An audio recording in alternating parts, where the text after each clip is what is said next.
Live from McCrory Gymnasium on the campus of Bear River High School, Touchdown Productions, championship television for the Foothills, is proud to present Lady Bruin Preseason Basketball.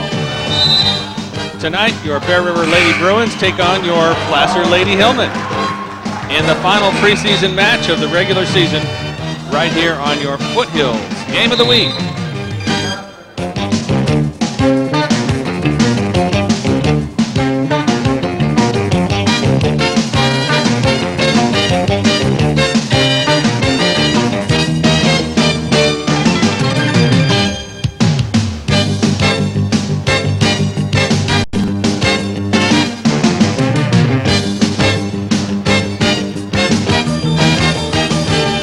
Ladies and gentlemen, Happy New Year and welcome to our first broadcast of the year. We're at McCrory Gymnasium for the final preseason game of the season as the Bear River Lady Bruins host the Placer Lady Hillmen in a big battle of two teams rated in the top 5 in the Sacramento area. I'm Pete Dufour, along with the Big M himself, Marty, Mortensen, Gil Dominguez, and the entire Touchdown Productions crew.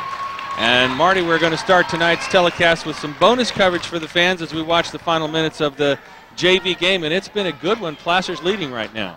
That's right, Pete. As we look at 4 minutes and 43 seconds left to go in this game, we've got a score of 41-37, a very tightly contested game. And I'd like to wish everybody a Happy New Year to you and to all the fans throughout the Foothills.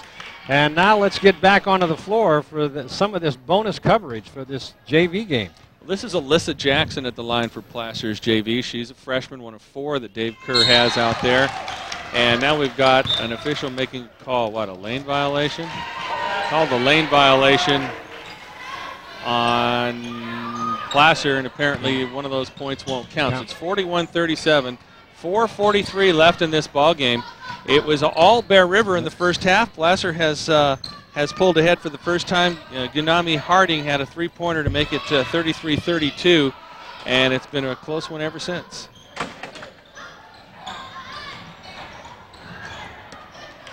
Nice shot, Caleb Bush with the rebound off the miss. Both these teams apparently kind of deep, got lots of players that have come in and out of this ball game. Ashley Moore gets it into Bush, and she steps to the hoop, misses the shot. The rebound comes down. Olivia Copeland with the ball. Now she gets it to Shannon Dayton. She's been shooting from outside the whole game. Bush with the rebound, showing off. Laura showing off. Passes it ahead and a little bit too far out of the reach for Kelly Bender. Here come the Lady Bruins. Around and off and misses the shot, and Bush with the rebound. And we've got a whistle and a timeout, Placer. Well, that gives us maybe a little time to set up what's going to be happening here a little later on tonight. The #1 team in the Sacramento area, the Bear River Lady Bruins, coached by DuWaine Ganskie, now in his 16th year, going to be taking on the Placer Lady Hillmen. And the Hillmen are 10-2 on the year, and like Placer, they won 2 tournaments and finished second in the other tournament that they played in. Like Bear River, Placer very athletic. They like to get up and down the court. They have a little more height than Bear River, but in talking to DuWaine Ganskie today, Marty, he says this team, this Bear River team he's got, can compete with some of the golden year teams with Jenny Shiani and Honey Ramirez, Michelle St. Clair, and Mary Vollmer. Says that just as athletic as those teams, maybe not as experienced in the big games, but he's expecting big things out of his team this year. Well, they've had plenty of tough competition so far this year, Pete, and in their preseason and some of the tournaments that they've been in. And but one of the things I'd like to point out is that both Placer and Bear River have had one common foe so far this year, and that was the Colfax Lady Falcons. And both Placer and Bear River have come out on top with those scores, allowing only 28 points for Colfax against Bear River, and then Placer came back and beat Colfax by a score of 60-36. So it was that's their only common foe that they were to play this year. That's Laura Schoenhoff hitting a 3 for the JV Lady Hillmen for Placer. And now we have a turnover on the inbound play. Placer with a 7-point lead with 3:22 left to go in the ball game. Yeah, they have come from way behind. They were trailing when I came into the gym in the first period. They were trailing by 9 or 10 points, and they've fought back all the way. Bear River had a big margin, especially in the first period. It took a while for Placer to get on track, but they seem to be getting their swerve on a little bit now. Here's Sam Dreer back and forth, nice laid move. up, but she lost control on the way to the hoop. I think she might have got popped in the mouth there. Or maybe the basketball hit her in the mouth. This young lady, Dayton, she has been very active. She's been almost the whole team tonight. She came into tonight's game with only 1 3-pointer, but I watched her put 3 in the hoop tonight, as she's been kind of the go-to person in tonight's game. Well, she's going to inbound the ball right now under the Bruins basket, and there's a wide open player, Rebecca Zahner, the coach's kid, DuWaine Zahner's daughter. Now this is Caitlin Spence, and then on the outside, the shot no good by Olivia Copeland with the putback, strong putback, and she's fouled. Rebecca Zahner going to the line, fouled. One of the official taking his sweet time about telling us that the foul was on number 24, Alyssa Jackson. And Kelly Bender will get off of Dave Kerr's bench, and she'll come into the ball game here after this first shot. This gym, the McCrory Gym, has seen a lot of great basketball games over the years with DuWaine Ganskie and his 5 30-win seasons. I mean, it's just unheard of. Yep. Some programs never have a 30-win season. He's had 5 of them. You know, he's had 3 appearances in the state championship game. Always the bridesmaid, though. He's never won one. And 3 NorCal championships. Always had to go up against the teams like St. Francis and Acalanes. We did that game on right. KNCO years ago, and boy, what a squad that was. And he plays some teams from Southern California on a regular basis, likes to get down there and see the action down that way. A nice little roll to the hoop for Ashley Moore, and she's going to be rewarded with 2 free throw attempts. 44-39, the Placer JVs leading Bear River with 2:29 to go. Crowd's starting to fill in here. You know, for a holiday crowd, this is not bad. For a Saturday night, excellent support from both schools tonight. And Moore's first shot is more than what was needed. A little too far off the back iron. Well, there goes the team as Dayton takes a seat. Just kidding. And we mentioned both these teams apparently have a lot of depth. Casey Fredrickson, sophomore point guard into the ball game now. You're looking at Moore, Ashley Moore. And her second shot is good, 45-39, Placer. Now they're going to press, or at least apply some mild man-to-man pressure. They just haven't been able to drive the hoop at all and get inside. They've always Bear River's always to the outside, taking those long 3-pointer shots and just not being able to convert. Well, Placer's got its defense extended way beyond the 3-point arc, and that's pretty far for a JV team. JV girls team especially, and here's Laura Schoenoff trying to avoid the trap. And Kayla Bush dribbles across the line, now has to pass forward. And just kind of a deer in the headlights thing there. Normally not a problem, but in that case, Bear River came up with a strong defense. This official likes to come over, take his time. And it's on 21. Foul is on 2-1, Ashley Moore. And I think Dave Kerr for Placer wants a timeout. Dave Pistone, the coach for the Bear River JVs. 30-second timeout for Pistone, rather, of Bear River. And so, again, back to the varsity game that's coming up. Back in the day, Placer couldn't touch Bear River. There was a couple of games, got very, very close. I remember a game here at Bear River when Polly Dong was a freshman. It was about 6 years ago, maybe 7. Placer came very close. There was a foul. Kylie Karor went to the line with about 1.1 seconds remaining and made the free throws for the win. That's how close they got back then. But over the years, when they joined the Sheriff Foothill League, Placer got a couple of wins against Bear River at the Earl Crab Gym in Auburn, but they have never beaten Bear River here on this floor. And if they're going to do it, Dave Kerr, I should say, Tony Camillucci, the varsity coach, has a pretty good team this year, maybe his best that he's ever had, possibly. And he might have his best shot this year. However, as we mentioned, Bear River very athletic. Coach Ganskie saying this team that he has this year just as athletic as some of those teams in the mid and late 90s that were so athletic, broke the three-point national scoring record. He feels this team is just as athletic, maybe not as competent in the big games and in pressure situations yet. He doesn't know because they really haven't gotten there. But he thinks this is a pretty good game right here. And a pretty good team right here with Placer coming in. But if you remember, last February 27th, Placer in the second round of the Sac Joaquin playoffs last year, losing here on this floor to Bear River. So again, never having won here and then having lost their last game here last year, getting knocked out of the playoffs here. I think there's probably a little bit of incentive for the green and gold tonight when these varsity teams hit the floor.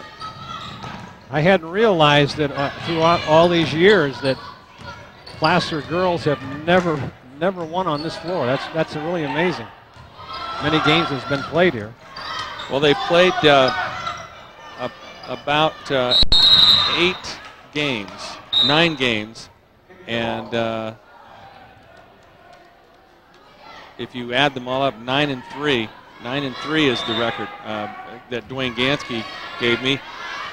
He thought maybe Placer had won 3. Tony Camillucci thought they had only won 2. So somewhere around there, about 9-3 is the record. I was trying to avoid being too specific because I just didn't know. But they did play 6 years in the Sierra Foothill League together, and that's a traveling call. 45-41. We don't want to lose track of this game. 139 left to go. Maybe we should kind of pick it up a little bit here on what's happening on the floor. But Placer is, again, stretching that defense. Bear River, I think she got away with a walk on that one. Yes, she did. And the rebound comes down to Kayla Bush. Kayla Bush, since we turned our cameras on, has had about 6 rebounds. A phenomenal fourth quarter. Here's Laura Schoenoff, a veteran, even though she's a freshman, bringing that ball up slowly, using the clock. 1:19 to go. Kayla Bush tied up underneath. And a quick jump ball whistle gives the ball to Bear River with 1:17 to go. Bear River still, JV, still unable to drive to the hoop. They can't get inside the paint at all tonight, and it's been a common factor throughout this whole game. You've got to credit some good perimeter defense there for Placer. They're able to play out that far, yet hustle back and cover that back door. So they're doing pretty good defensively after a terrible first quarter, which they were almost going to be buried here. It looked like it was going to be. But again, back to this varsity game, we're really, this is going to be special tonight. I'm really looking forward to this. 2 very good coaches. Tony Camillucci came in 7 years ago at Placer. He had to change a few things. He had to develop his program. He got it going the first year. He was 14-14. 6 straight years now he's won 20 or more games. Almost Ganskie-esque. And of course, when you talk about coaching girls basketball, there are a few that probably have more of the history and respect that DuWaine Ganskie gets here at Bear River. Certainly Craig Strom at Nevada Union, Jim Ryan up at Colfax, who won 2 state championships, Jim Mallory at Placer when they won their championship in 1990, and some others. But you know, you talk about a guy who's 5 30-win seasons. There's no doubt why Bear River just keeps churning out great teams at all levels every year. The freshman team looked very good tonight against Placer, and they won 35-28. Very close game until the very end. And this JV game is going down to the wire. The Lady Hillmen up by 4 with now 1 minute left in the ball game. They just can't take it inside at all. There we go. Might have been a Watt. Oh, he called a foul. But with 54 seconds left, that's still a lot of time, but Bear River has got to be able to drive to the hoop because it's open. It is. That foul was called on Samantha Dreer, and this is going to put this young lady on the line. There she is. This is Caitlin Spence, sophomore, 5'8" guard. And around and off. No good, but good defensive position. That'll just about do it. And she got rid of the ball. Rebecca Zahner did and got called for a travel. Ooh, I'm a long way from that call, but I didn't think it was necessarily right. Here's Samantha Dreer driving the paint. Now she should come back and burn some clock. We're down to 40 seconds, and finally a foul from Bear River. And both teams are in the bonus, and this will put this will be the 9th team foul on Bear River. One more Placer would be shooting 2, but Dreer will go to the line to shoot 1 and 1. 43.8 seconds remaining in the ball game. Samantha Dreer. She's a sophomore. And she gets the free throw, 46-41. And you may think it's over, but I assure you Coach Kerr for Placer, he wants to see a 7-point lead with no time left. He's got it there. And what a clutch job of free throw shooting that was for Samantha Dreer. And Placer takes a 30-second timeout. And I'm sure one of the things that Dave Kerr will be talking about with his team in that huddle that you see there on the far side of the floor is not fouling, because it'll take 2 3-point baskets and a 2-point conversion end around for the Lady Hillmen to lose. Well, they've got 6 points to make up here within 43 seconds, and it's it is going to be tough. Couple 3-pointers, though. You never know. Onside kick, you know. There's Dave Pistone talking with his players. Talked with Dave a little bit before the game. Great guy, good sense of humor. Likes coaching these kids. And Dave Kerr on the other side.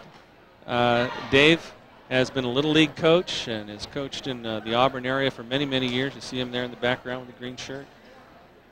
Good baseball coach, and got into basketball partly because we had to coach against each other, and he just wasn't going to be successful. And Dave is one of the best that has come out of Auburn Little League, and a very good basketball coach as well. Very good with the young people. Nice shot from the outside, and there's your shot. They get the ball back. Woo!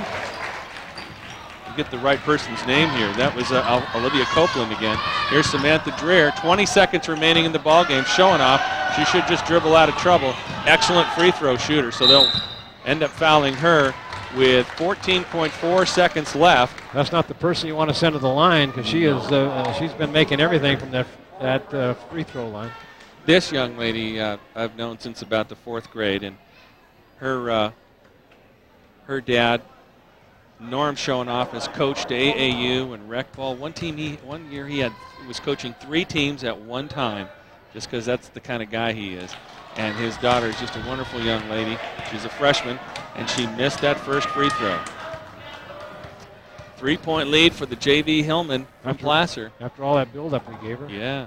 Well, there's the second one. She made that. That's a 4-point lead. Now all you got to do is play a little bit of defense and do not foul on the shot. And they're going to let her shoot the 3. She traveled. And I think she was so surprised she was wide open and that Placer didn't come out on her. That young lady, Deborah Barris, missed that shot. Well, she tried to make sure she was behind the 3-point line. And here's Samantha Dreer just going to try and hold the ball. And oh, why did you call that?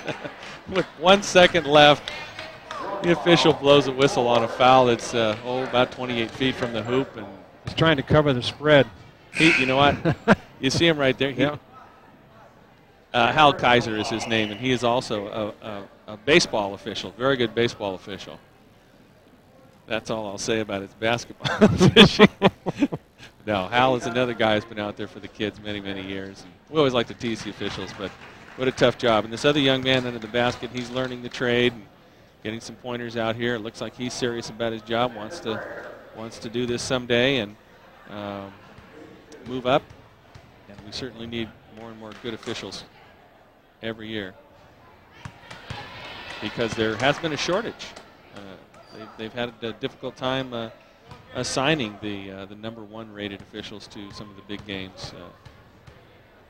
Here's the second shot for Sam Dreer, and back iron and off.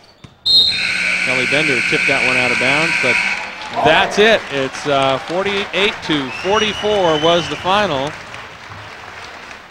as Placer wins. Now let's see, Bear River has won the freshman game. The Placer won the JV game. So I guess we have the rubber game of the night coming up with the varsity game. And again, we're looking at 2 of the top teams in the entire Sacramento area.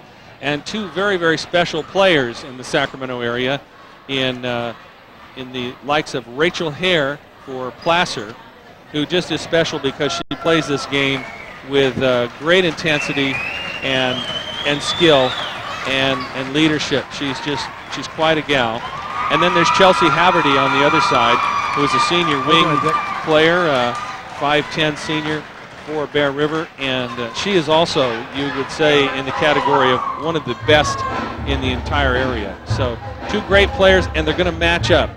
At least Placer will match up Rachel Hare on Haverty defensively. I'm not sure who will guard Rachel on defense for Bear River, but I'm sure DuWaine Ganskie has plan A, plan B, plan C, plan D, and hyphen 1, 2, 3, 4 for all of those, because he likes to coach, and he's really good at it. I think both of these programs are very fortunate to have the two coaches that they do, Tony Camillucci and DuWaine Ganskie. Well, Placer has the height in a couple of categories, but looks like Bear River is, as usual, has got that speed, and that does make a difference.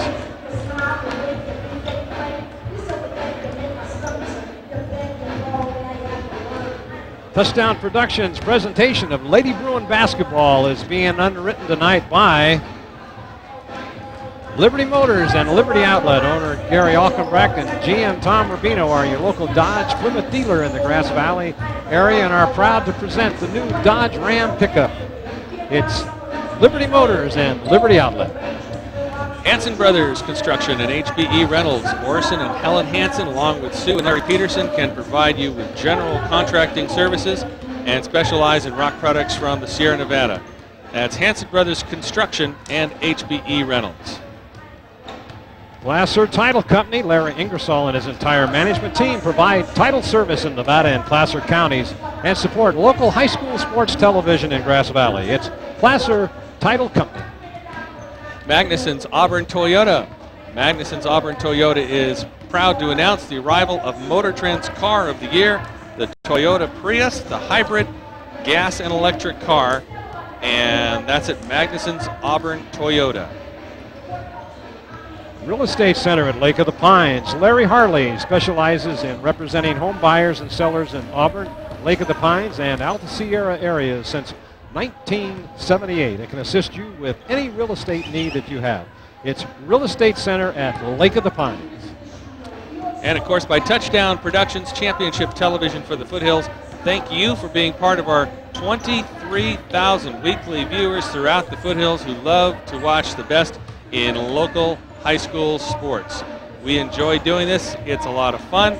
And if you want to know more about underwriting, contact www.touchdownproductions.com and find out. The guy in charge is Gil Dominguez, and Gil is walking out to center court right now. He's got a couple of guests with him. Gil, why don't you go ahead and take it away? Thanks a lot, guys, and welcome to the house that Jack built for our first game this season. And we'll go right to our host right here, DuWaine Ganskie. DuWaine, season's almost here. We're right on the verge. We get started Tuesday. I'm not sure if Tony gets started Tuesday or Wednesday, but it's league time, so we're looking forward to getting it going. And Tony, no stranger to McCrory Gymnasium. Welcome back here again. Thank you. It's good to be back. You've had a great preseason as well. Give us some of the highlights.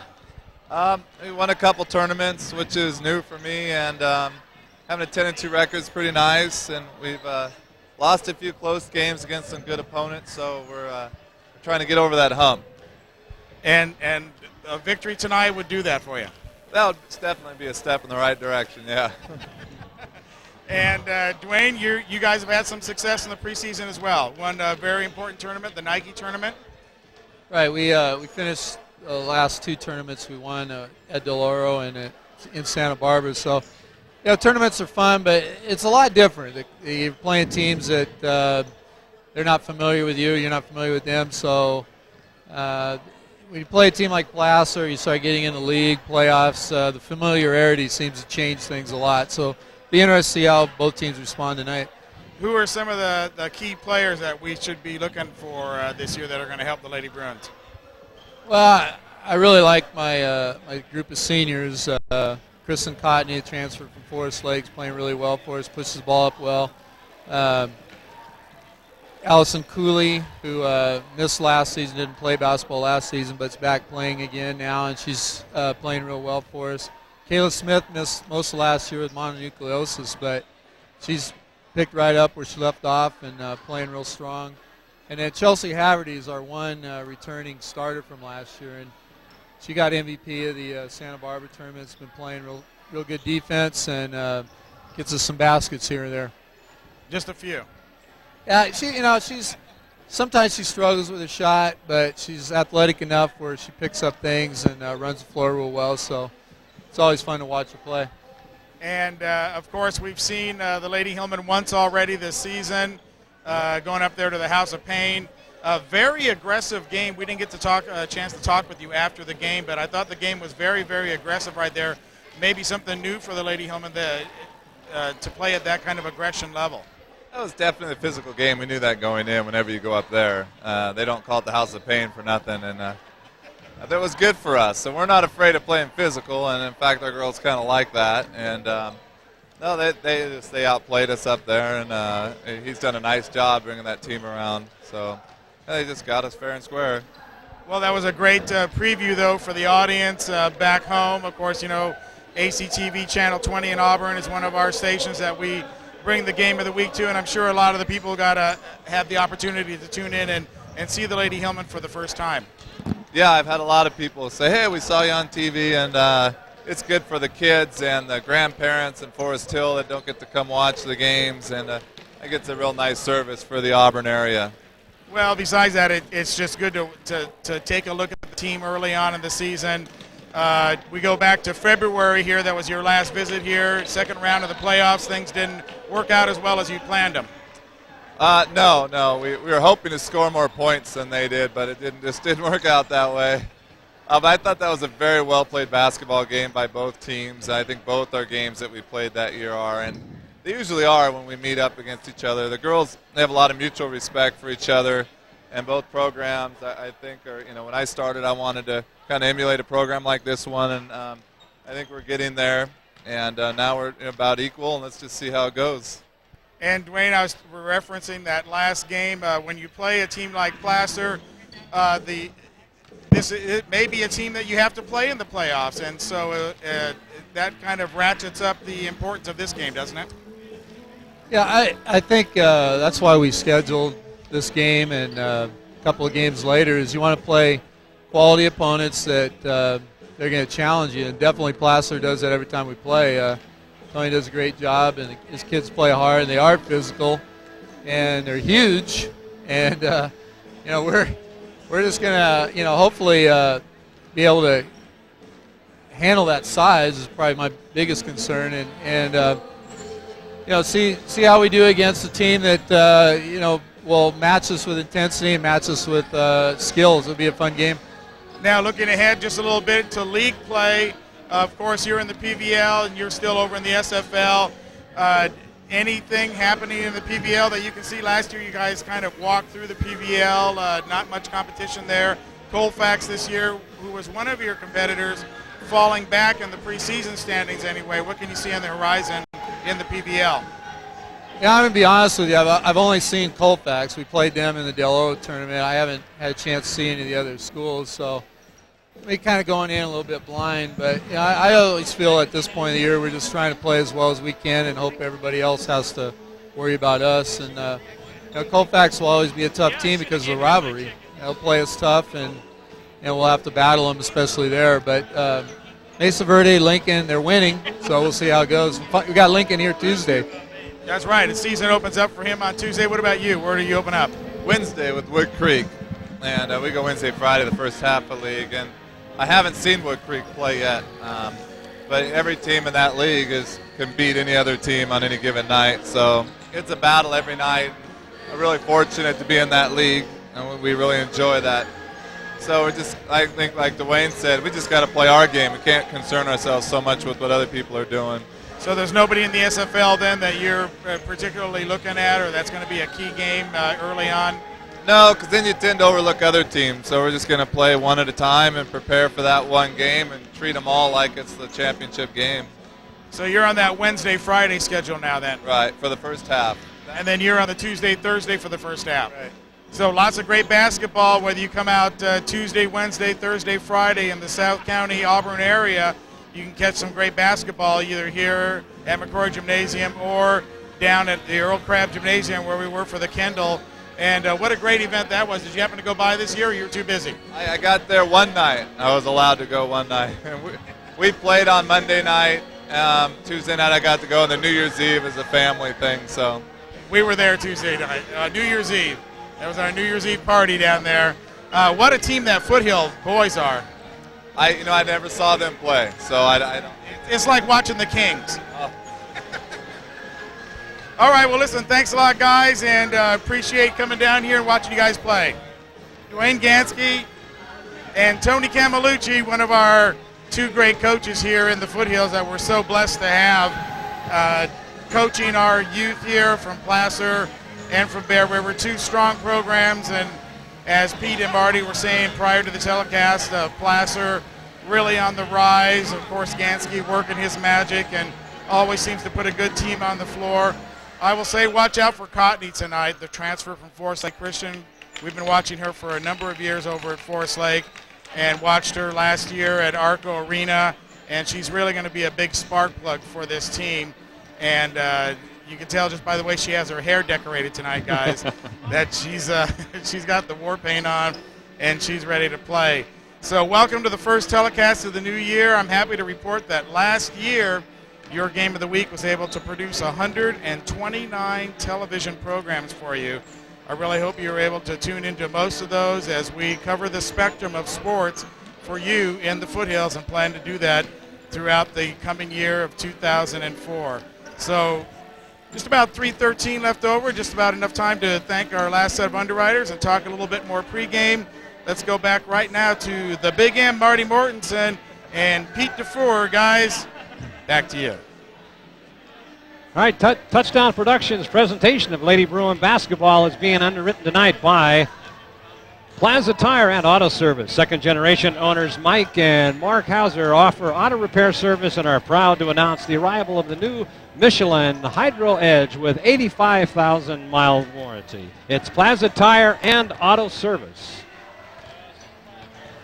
Okay, in the House of Print and Copy, Sandy Conley and Patty Faree. They own the copy store that thinks it's a print shop, and they are proud to support high school sports in the Foothills. House of Print and Copy. Walker's Office Supplies. Walker's Office Supplies knows your business, and they know your name, and the Anderson family loves to support many youth activities in Bear River. Walker's Office Supplies.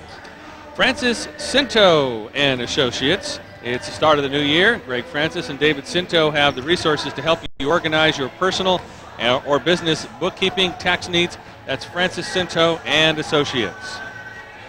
Nevada City Auto Parts. There are a few fans like Connie and Brian Ammon, and they love to support the high school sports every year, and they really do bleed blue and gold for their NU minors. It's Nevada City Auto Parts.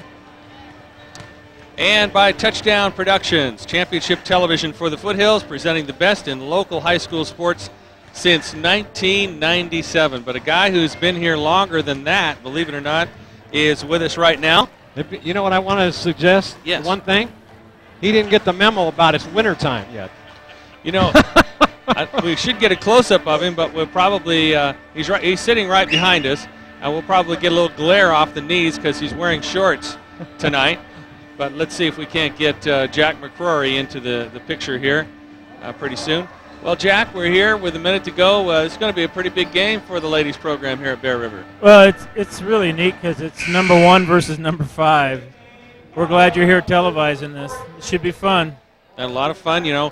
Did a lot of games with Ganskie's teams in the mid-late 90s, the ones with Jenny Shiani and Michelle St. Clair. Pete, this is Mahmoud from Uzbekistan. Mahmoud, nice to meet you. Can we get Mahmoud's picture here? Now, is he in district?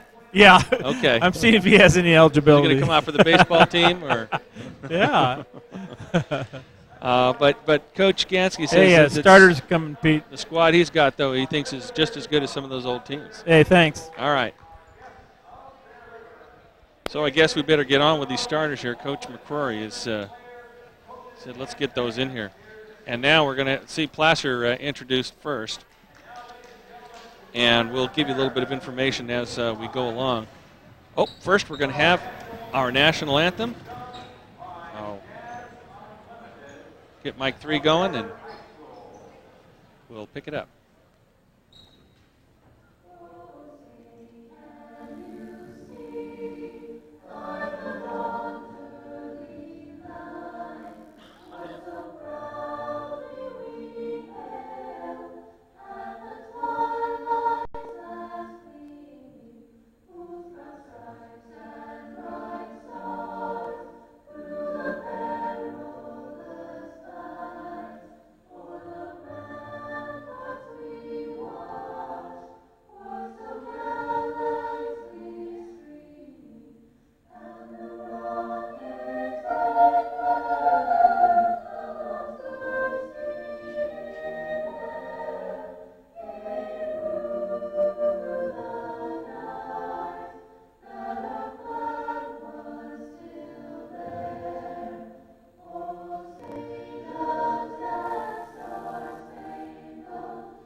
Have the starting lineups announced here. We've told you a little bit about Rachel Hare. Let's tell you a little more. She's scoring about 12 points a game, getting about 4 rebounds and 5 assists per game. She has the green light to shoot from the outside. She took 4 charges in one game this year, Marty, and you'll hear this a lot as we talk about both teams, and that's tough as nails. This girl here, number 20, Kelly Handgard, is tough as nails as well. She took a real shot to the gut in a game here recently. Went to the free throw line, made the free throws, and then had to go to the restroom and throw up because she was just hurting so bad. There's Rachel Hare, who was just introduced. And this young lady, Jill Taylor, is just all over the court. 12 points per game, 4 rebounds, very smart. She can play 1 through 5. She can handle the ball well. This is Chiari Dvorak. She is a wing player, and she will present some problems defensively for Bear River. Like Haverty, she is a wing player who can go to the hole and can shoot from the outside. Very athletic. And starting in the post tonight is Rebecca Ream. She's got that brace. Believe it or not, Marty, 9 months ago she had ACL surgery, and she's already back out here starting to play full time. Got a tough group of players there on that Placer team. I'd probably still be learning how to walk if I had that surgery. I've had it, and I'm still not back. And it was 14 years ago I had my surgery. Now this is nice to see the Placer girls standing for the Bear River girls. A lot of respect between these two programs as these girls know each other very well. There's Kristen Cotney. Saw her at Forest Lake last year. 7 points, 3 boards per game. She's a senior point guard. This young lady has all kinds of speed. Allison Cooley averaging 13 points a game. Good outside shooter, number 33, or I should say number 10. And here she is, Chelsea Haverty. This young lady, one of the better ones in the area. She's a 5'10" wing player from the outside, a forward type. She's averaging 8 points, 5 rebounds a game. One of the very best and MVP of the Santa Barbara tournament. There's Julie Fry, number 20, just been announced. 8 points, 7 rebounds, 4 assists a game. Junior wing player. And I believe Kayla Smith was the final player announced, number 12. She's averaging 9 points and 3.4 rebounds per game. Had mono most of last year, was playing regularly before she went out with mono, and she's back with a vengeance. So one of the things that you can say about both of these teams is that they are well balanced. A nice shot from our boom camera. Very nicely done. And they are very well balanced. Anybody can score. You really can't key on just one person, even though everybody wants to talk about the 2 H's, Haverty and Hare. really anybody on either one of these teams can score. Well, Marty, you strapped in? Because I think this is going to be a bit of a track meet here. I think it's going to be run and shoot and go because it's two exciting teams. Rated 1 for Bear River, rated 5 in the local area. Placer about ready for the tip-off. Here we go. Becca Reams with the brace will jump it up against Kayla Smith, number 12 in the white. And Reams wins the tip. Dvorak comes up with the ball and gets it back to Rachel Hare. Playing the point, she's really a two-guard, having to learn to play the point this year. And she's done very well. And that pass almost was stolen. There's Jill Taylor. This is Becca Reams outside to hand guard. She's guarded by Cooley. Brings it up with the left. Girls on the floor already. Dvorak drives the lane. Shot, blocked, no good. There's Taylor with a scrappy rebound and the putback. 2 points on the board, Lady Hillmen. Now here's the loose ball right in front of us. Our officials, Kevin Baralt, who made that call, and Dale Kuroda will inbound the ball, handing it off to Julie Fry. And here we go. First possession for Bear River. That ball tipped into the backcourt, and that'll be over and back. Forced by Jill Taylor on that, and that caused the backcourt. You can inbound the ball into the backcourt. It can tip and all that, but so long as the player receiving the ball is in the backcourt, can't go into the backcourt once you're in the forecourt. Now there's Hare with the ball. Dvorak. Tiari, she can dribble and penetrate off the dribble, off the wing. Fry playing good D on her. Now here's Taylor, and that ball is off the knee of Allison Cooley. It'll be Placer ball. 7:03 to go here in the first quarter. Placer 2, Bear River nothing. Just underway. Pete Dufour along with Marty Mortensen and Touchdown Productions. And we are live here at the at the Jack McCrory Gym at Bear River. Now we got a foul on number 11, Chelsea Haverty. Her first personal. First team foul, first foul of the ball game. Now Taylor will inbound. This is Hare. She wants to go all the way. Oh, nice pass inside Dvorak. And a nice block in there by Julie Fry. Coming the other way. 2-on-1. Cotney. Cross-key pass, always ill-advised, but Bear River manages to control. And then they lose control. Hare tips it away. Reams with the ball. Back to Hare. And Placer's on the break. Pass down low. Dvorak.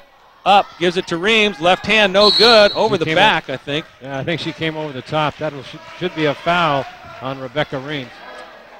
First personal for Rebecca. First team foul for Placer. Full court press, Pete.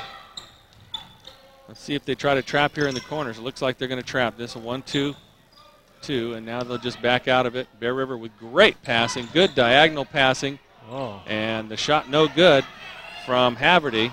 She got the look she wanted, just didn't go. Now there's a one-handed catch attempt, and it went off of Bear River anyway.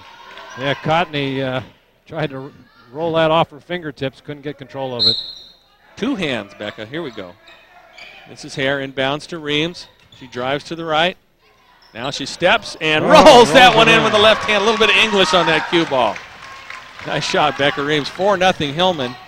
5:55 to go, first quarter. Just underway here at Lake of the Pines. And Cooley missing with the three-point shot attempt.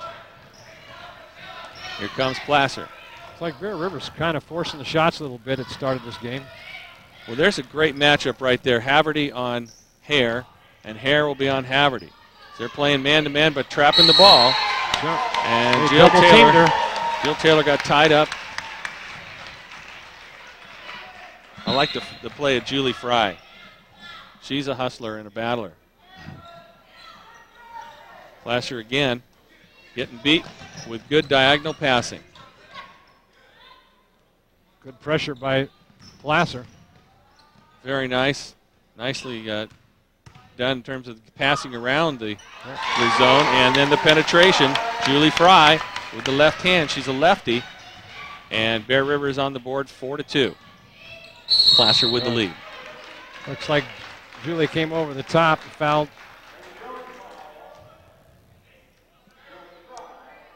And Julie Fry with her first personal, second team foul on Bear River.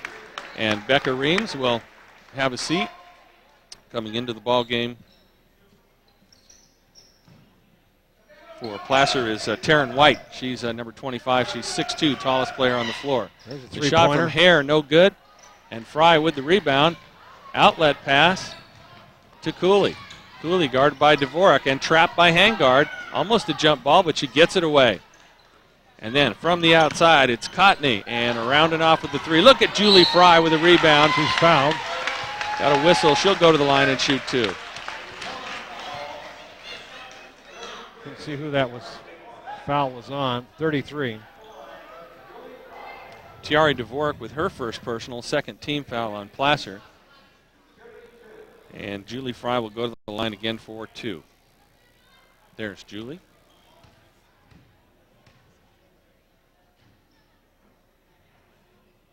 And perfect. Good shot of Coach Ganskie on the sidelines. And that's Jeff Bickmore with him,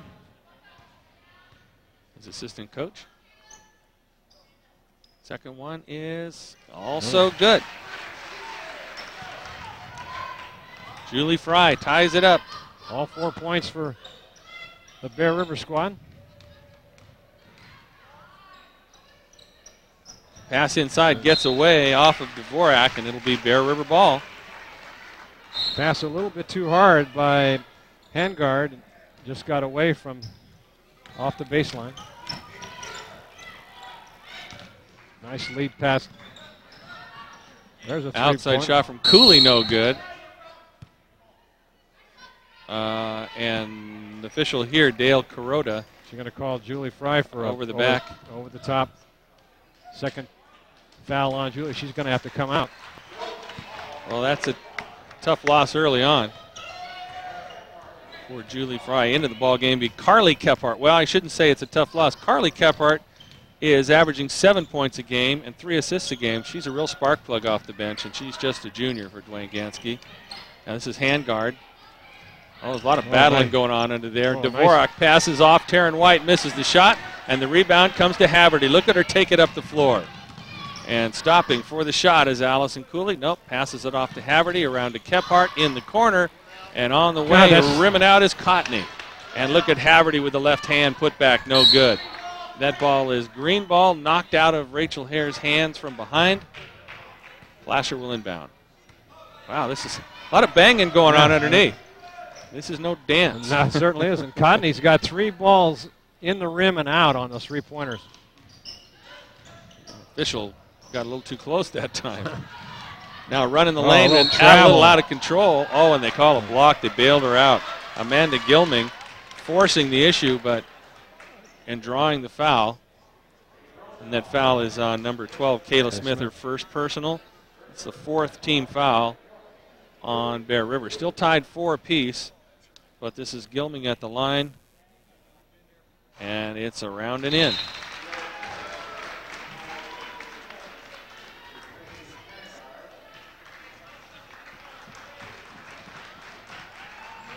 Get to see a replay. Was this here's that travel, or was this yeah, no, she took an extra step and then got pushed. So count the free throws, and now we got a whistle. We had a horn, and we didn't get the player into the ball game. This is number 40, Kelsey Burns, coming in. And Kelsey was the MVP on the JV team last year, and she is going to come in for Tiara Dvorak right now. 6-4. Placer with a 2-point lead on the 2 free throws by Gilming. Placer really extending the pressure to the outside and hoping that Bear River will miss when they get an open shot like that. And so far they've missed all of their wide open threes. There's a 3. On the way. It's high enough. Oh, it's good. Amanda Gilming with a 3-pointer. And at 2:48, the Hillmen lead 9-4. Oh, stole that away. Both these teams play tough defense. Rachel Hare bounce pass right side to Reams. I should say Burns. Kelsey Burns, the junior. This is Taylor. She can handle the ball. She can go to the hole. She can rebound.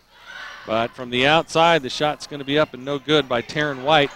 And the rebound comes to Bear River. Placer playing full court pressure, hustling back. They're giving up the wide open shot in the corner. They don't want to give up that low post shot. Oh, too hard off the glass. And now we got a timeout, Placer, as they rebound the miss there from Kayla Smith. Well, I guess the story of the game so far, the shots just have not fallen for Bear River.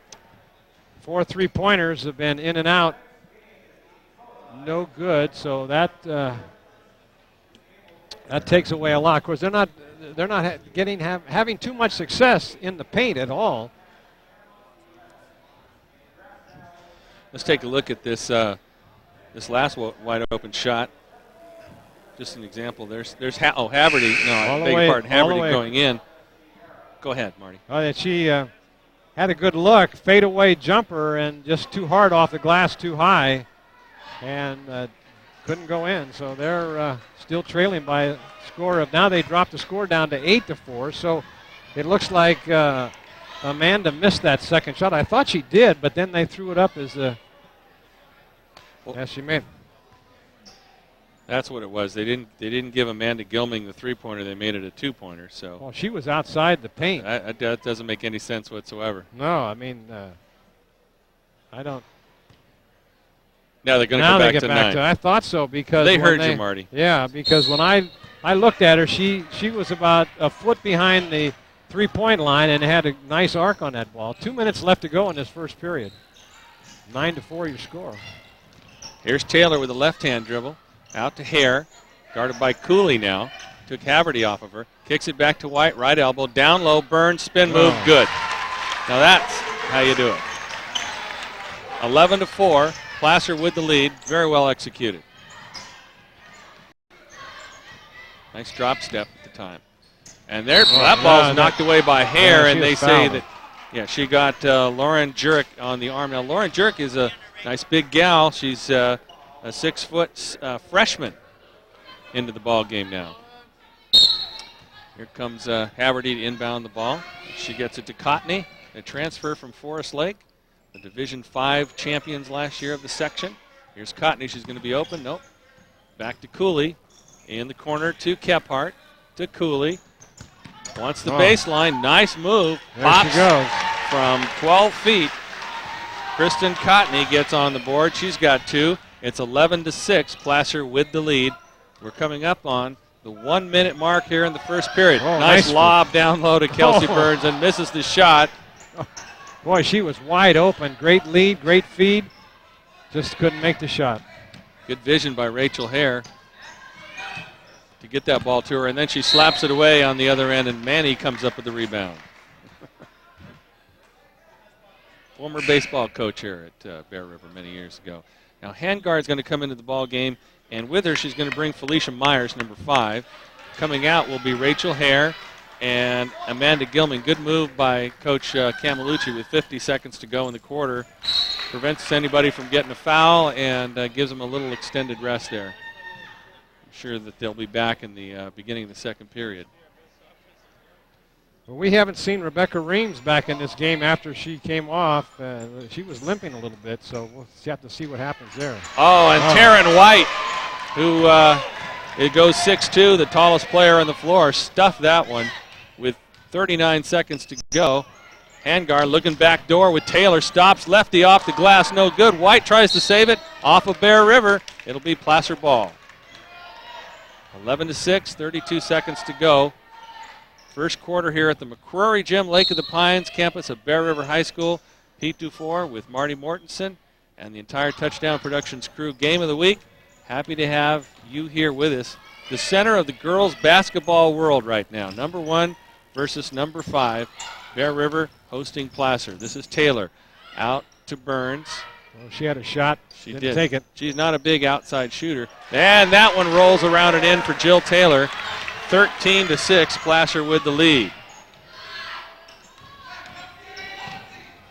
Oh, down low, Carly Kephart puts it in, and that makes it a 13-8 ball game as Kephart scores on the right-handed layup. And we thought we were going to have ourselves a ball game, and we have. We've seen a lot of activity under the boards, Marty. These two teams are banging in there and pressing and just trying to put as much pressure on as they can. A big defensive struggle so far, as Bear River's having a problem trying to find that hoop. But you got to admire one thing, that these Placer Hill gals, I guess they go by Hillmen now these days, or what's the Lady Hillmen? Lady Hillmen. You can just call them Hillmen. You can call them Hill gals if you want.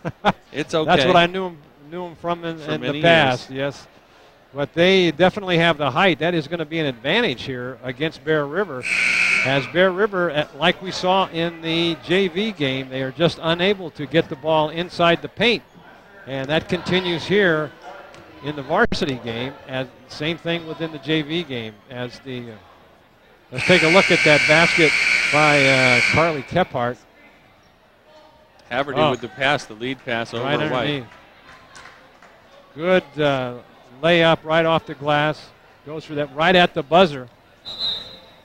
So we'll start the second period here as the Lady Hillmen there with a 13-8 lead. And Gilming will inbound the ball. Kevin Baralt, the official, handed off to her, and this is Rachel Hare, and here we come. Just a junior, Rachel Hare, but quite a ball player, quite a young lady, 4.0 student. Here's Gilming on the drive, throws up a prayer, and we got a foul on Taryn White. And she was wrestling with Lauren Jurek. Yeah, I was going to say, Lauren Jurek, for a freshman, doesn't look very intimidated out there by the taller player from Placer. Taryn White, the senior. Yeah, she's not backing down. Bear River just passing back and forth. Placer just trying to get them to take a little time off the shot clock, which is down to now about 16. Haverty, they got a jump ball. Both officials converging on that one. Haverty and Hare, and it'll be Bear River ball baseline. 13-8, 7:31 to go first half. Placer at Bear River, and this is Cooley looking for somebody down the lane. Cotney was not open, so she kicks it out. This is Haverty. Boy, there's a lot of punching going on. That I think is going to called on 20, I believe. It is on number. Well, they haven't put it. If it's on number 5, it's Amanda Gilming, and that's her first personal. And that's the 15th foul on Placer. Cotney, cross key pass to Cooley, and White tips it away.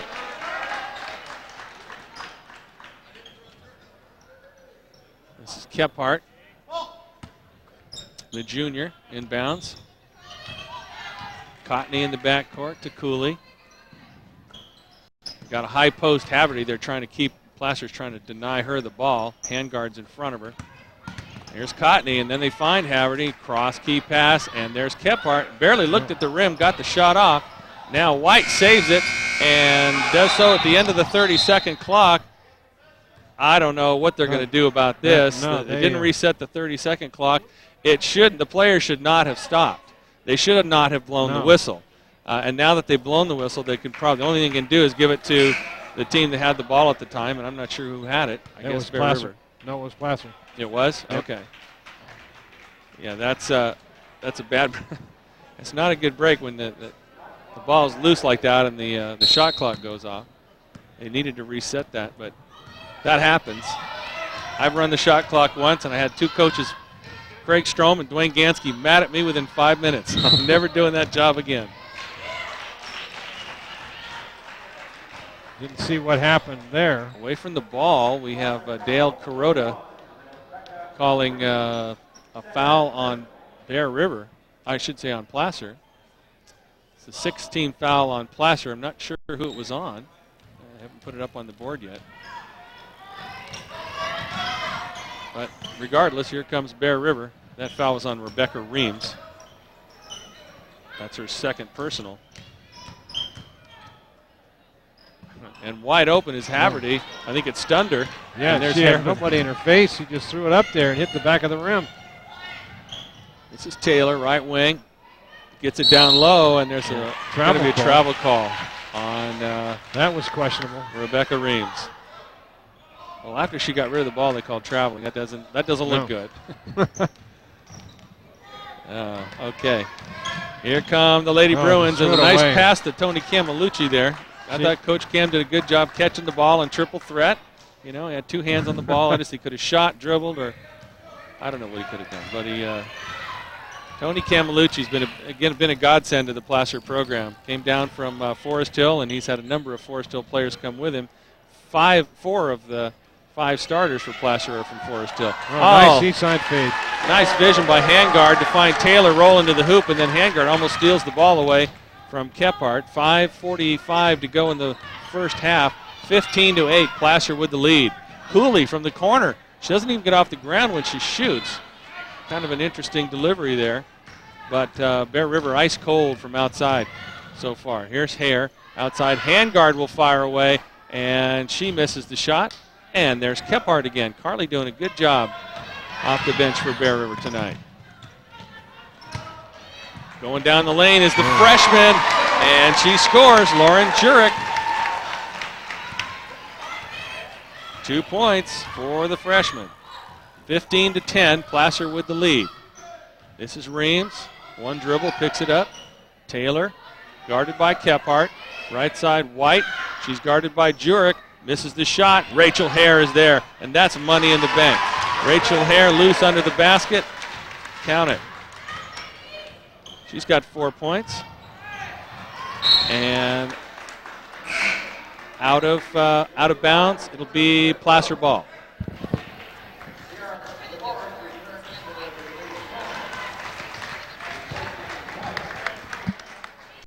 Okay. And Placer will inbounds. Hare with the ball, pass it. Now she gets it back at the top of the key. Looking to pass it off out into. Now it gets inside. Nothing there. Saves it back out to Reams. Loose ball. Kelly Handguard comes up with it. And there's Becca Reams trying to muscle up, but too much defense. Kelsey Haverty, and again Lauren Jurek playing big underneath for Bear River. From the outside, still no good. Bear River cannot get a 3-pointer, even though Placer's allowing them to shoot. We've got a new 30-second clock.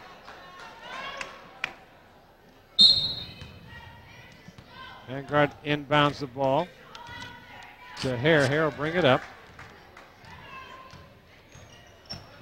Rachel, what a pass. Nice feed, man. She gets. And now, for those of you who have been around Bear River a while, I wanted to wait.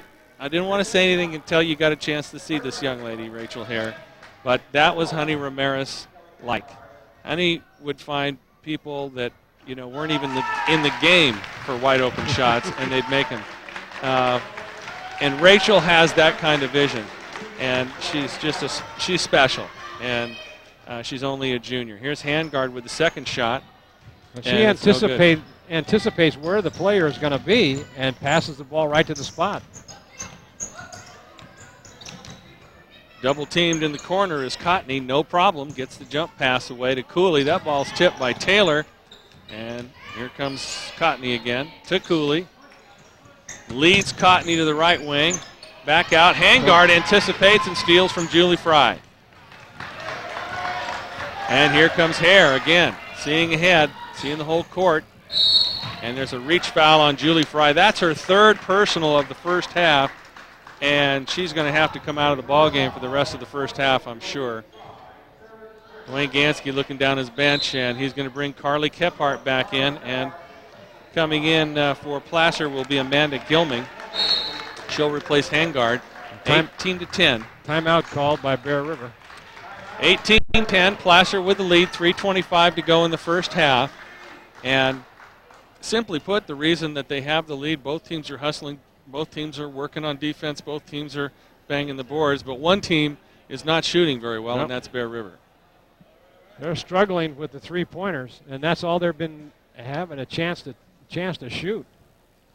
as they continue to shoot from outside the perimeter with the three-point shot that not one of them has fallen tonight.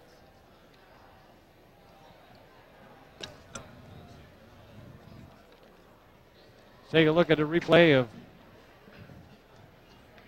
Bear River inside feed. Oh, that was that's filling that lane jerk. there. That's Yeah. Jurek with the putback, and Reams with the flop and the no call and 2 points. Good acting job by Reams. Now you know why Jurek is playing varsity. Now she is not intimidated out there. You figure a freshman coming into this caliber of play, and she's out there holding her own. No question about that.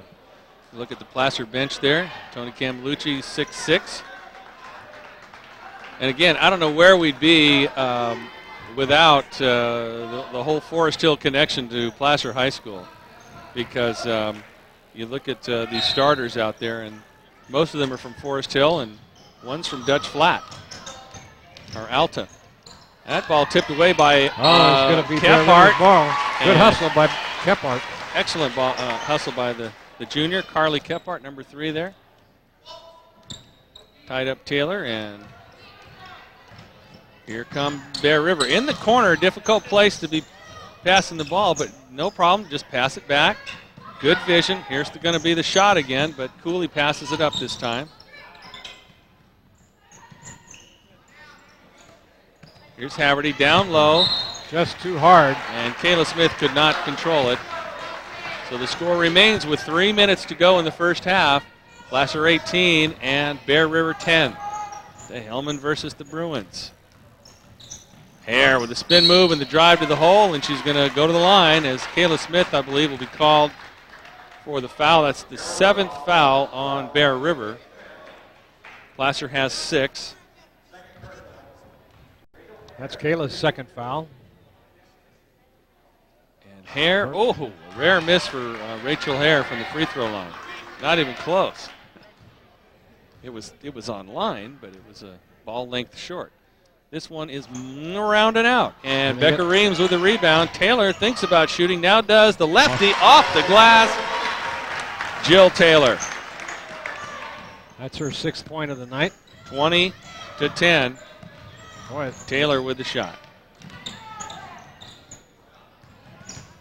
Bear River gets that ball worked around in good position, but they just can't shoot anything.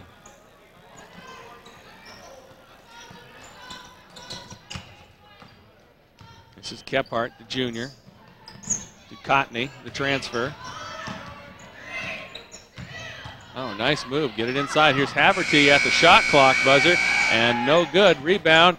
That's a jump ball or a travel or something. Kayla Smith really nowhere to go, trying to roll to the hoop, and was stuffed in there, and so they called jump ball.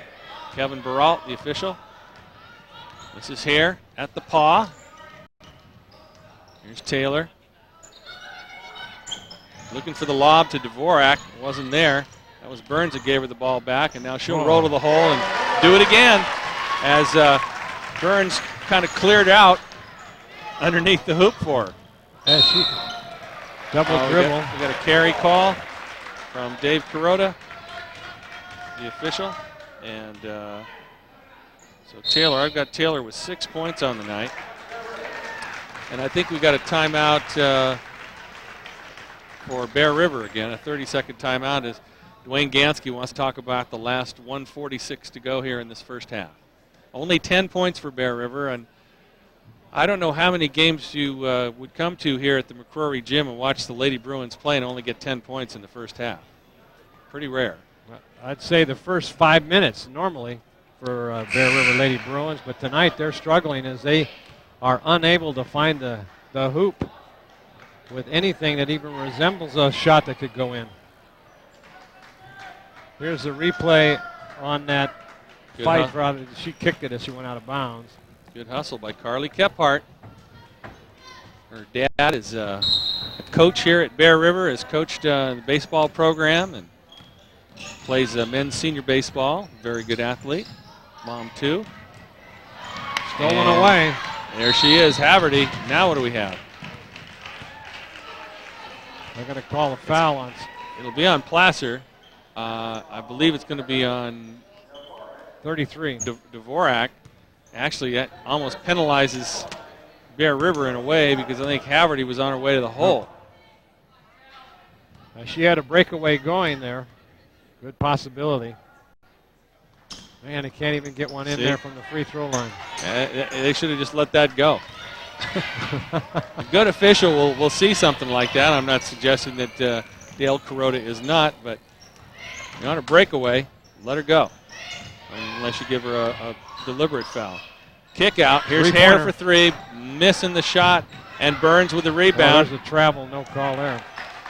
As she was falling to the ground. Here's Hare. 1 minute mark coming up here in the first half, and the Hillmen lead at 22-10. And then driving to the hole and missing the shot for Placer's Amanda Gilming. Coming down the other way, Haverty looked like she might have travel. walked. She did. Well, what's good for the goose is good for the gander. Here comes Hare. We're at the 45-second mark, first half. Haverty anticipating. Look at her go, and Dvorak on the floor. Passing back to Hare. Burns rolls to the hole and scores.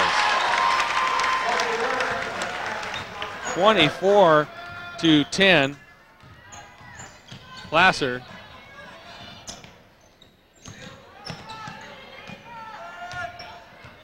"20 seconds to go here in the first half. And finally an outside shot goes. Carly Kephart puts it down. 24-13, 7 seconds, 6, 5. Hare gonna have to find somebody. That was a hold. Dvorak puts it up, no good. And 24-13 is your score at the first half. As the Lady Bruins make it into the locker room where DuWaine Ganskie is going to have to put the chalk to the board and come up with a plan here for the second half that will cause the ball to go in to the basket. He hasn't had a lot of luck scoring from outside here in the first half. It's been a wild one. It's been one that we expected.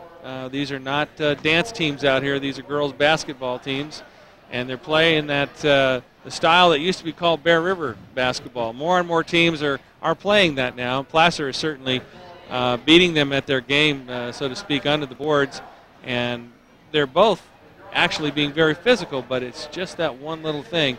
The shots that are open for Bear River are not falling right now, Marty. And that's one of the things we're going to point out, too, is that, and you mentioned it right then, is that Placer is in the paint, under the basket. That's where the difference in this ball game is. Bear River is still unable to drive that ball to the hoop. Kind of changed to the JV game a little bit, yes, where Placer extended the defense and allowed Bear River the opportunity to penetrate, but they just couldn't do it. So if you're, I got to check my tickets here to make sure I didn't win the 50-50.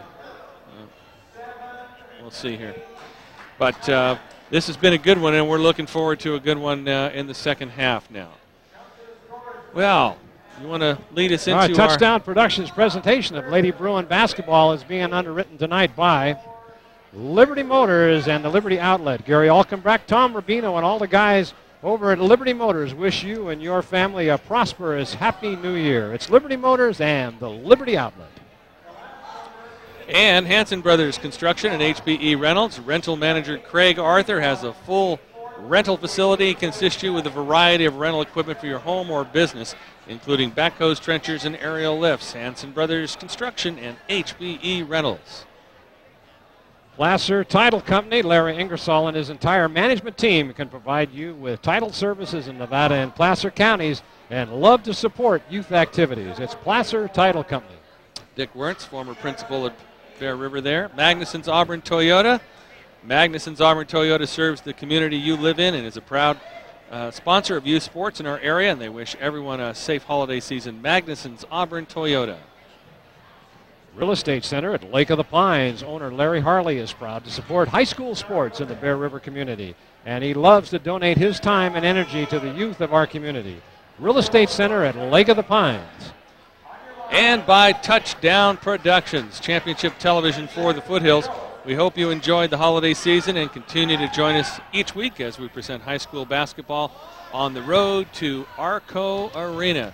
Our girls and our boys have done it before, and we're looking forward to following these teams as far as they go. Nevada Union's got a good squad this year. Let's take a look at those top 15 rankings. Shall we, Marty? Number 1, as we mentioned, is Bear River. They're now 10-1 on the year. McClatchy is number 2. And then some teams that we know you've probably heard about. Nevada Union 9-3. Craig Strome's got the Lady Miners. Actually, I think they're 10-3, working on 11-3 tonight up in Reno. El Camino, coached by Bill Baxter for many years, a great program, former state championship program, and had a 28-0 record back in the mid-90s. They are 10-3, and they are in 4th place. Placer coming in tonight at 10-2 is in 5th place, and of course could move up with a win tonight.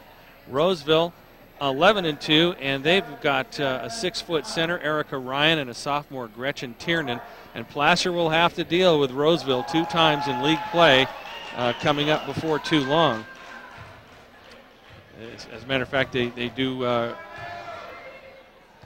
meet up with them on the 28th in Roseville. Oh, that'll be at Placer. Rockland is ranked number 10th, and you may recognize Lindsay Hayward, former player for Forest Lake Christian School, the 6'9". I believe she's a junior now, along with the Castle twins and 6' Allison Hyatt. So Placer will have to deal with Rockland. They're ranked number 10. And Granite Bay is ranked number 13th, another member of the Sierra Foothill League. And it would just be really nice if Bear River could be in that league too.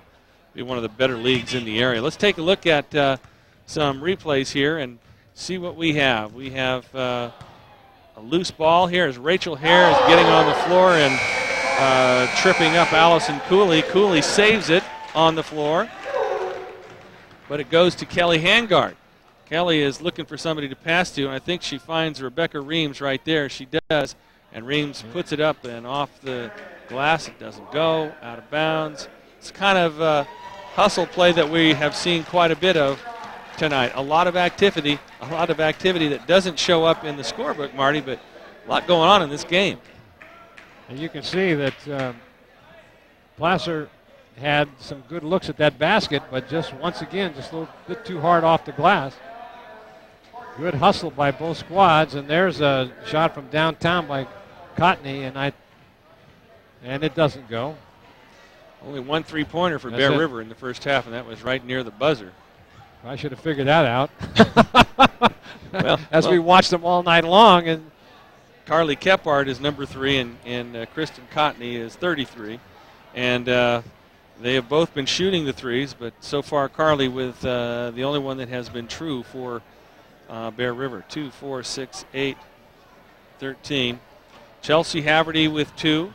Julie Fry with 4. Lauren Jurek with 2. Kristen Cotney with 2, and Carly Kephart with the 3. And the big story, Julie Fry with 3 personal fouls. Yeah, she hasn't had much to do in this game. There's some good hustle over on the side. Tiari Dvorak on her back passing the ball. She gets it to Amanda Gilming. And the bounce pass to Kelsey Burns. There's nobody there to even have to seal off. She gets a good look at the rim. A lot of these players, you're watching and you've got younger players, that move by Kelsey Burns was an excellent move, even though nobody was guarding her, because she turned her head and looked at the rim while she was making the move. You can't look at the floor and then turn and throw the ball up and hope that the rim is where you think it was. I mean, it doesn't move, and you would think that, well, it's going to be there again. But you really do need to look at that rim early, and that's just one fundamental mistake you see so many freshmen and JV players making constantly here. And you got to make sure you use the back of the glass, so that's what it's there for. There's a 3-pointer. Nice. Right before the end of the half. Beautiful. There it is, and that was Kephart as she gets that 3-pointer for Bear River to close it within 24-13. Well, I know her dad's a good athlete, but I think Carly could probably take Dave by now. You know? In a 3-point shoot-around, I think so. Beautiful form there. You saw her hand with the taking the little reaching up on the shelf look to it. So we got a good one as Bear River starts to come out on the floor. Why don't we thank those who are making this possible, Marty? Yeah, Touchdown Productions presentation of the Lady Bruin basketball is being underwritten tonight by Plaza Tire and Auto Service. The Hauser family has 2 locations to serve you in Nevada County, and along with their mom and dad and all the Hausers, they'd like to wish you a very happy new year. It's Plaza Tire and Auto Service. And the House of Print and Copy. Sandy Conley and Patty Faree continue their tradition of customer service and offer complete printing for any need or occasion, along with copy services. That's the House of Print and Copy. Walker's Office Supplies. The Anderson family is proud to operate Walker's Office Supplies, and they carry a selection for your home, office, and business products just to make your job a whole lot easier. It's Walker's Office Supplies. And by Francis Cinto and Associates. Now is the time to get organized, and Greg Francis and David Cinto have the resources to help you organize your personal or business tax records. Francis Cinto and Associates. Nevada City Auto Parts, Connie and Brian Ammon are proud to be part of the community and look forward to serving you in this new year. It's Nevada City Auto Parts. And by Touchdown Productions, championship television for the Foothills since 1997. And we are again live at the Jack McCrory Gymnasium, campus of Bear River High School, across the street from Lake of the Pines. Because technically we're in Grass Valley according to the post office, but we're a long way from Grass Valley. It's between Auburn and Grass Valley is Bear River. There's Tom Fitzsimmons from KNCO, my old running mate. Did many games with Tom, football and basketball over the years, and he's one of the best. Looks like he's checking out his lunchbox. Is it where? Gee whiz, where's my peanut butter sandwich? It's there someplace. Here we go. Bear River with the ball. Cotney gives it to Haverty, guarded by Hare. And that's interesting. They're putting Rachel back on her. We start the second half. Here's Cotney driving all the way down the lane. Oh, she should have just went up with that one. Tried to pass it off, and it went off somebody's foot with a white uniform. So it's Placer ball. 24-13, just underway, second period. Pete Dufour along with Marty Mortensen. And here's Haverty guarding Rachel Hare in the green. Placer is in the green and gold. Tiari Dvorak. Now from the right wing, it's Reams, and she misses a 16-footer. Haverty with the rebound, and look at her dribble it up. That's a rare talent. We get somebody that big who can rebound and then bring the ball up the court. Now here's Julie Fry with 3 fouls going in the lane. And nice hustle by Kayla Smith for the rebound and the putback. 24-15, Placer with the lead. First good look at under the basket. Now a turnover by Placer. Hare and Handguard miscommunicating on that one. Placer's going to stay with the full court pressure, full court trap. It's like a 1-3-1 trap. And Cotney attacks the middle. It's primarily, again, just to take 10-15 seconds off the shot clock and not let you get the fast break and the early O going. Cross key passes Fry in the lane, 12-footer on the way, or no good. And the ball is going to be tipped off of Placer as Kayla Smith tried to corral it for the Bruins. Bear River get a new 30-second shot clock. That ball was tipped by Smith, and Reams got a hold of it and had 2 Bear River girls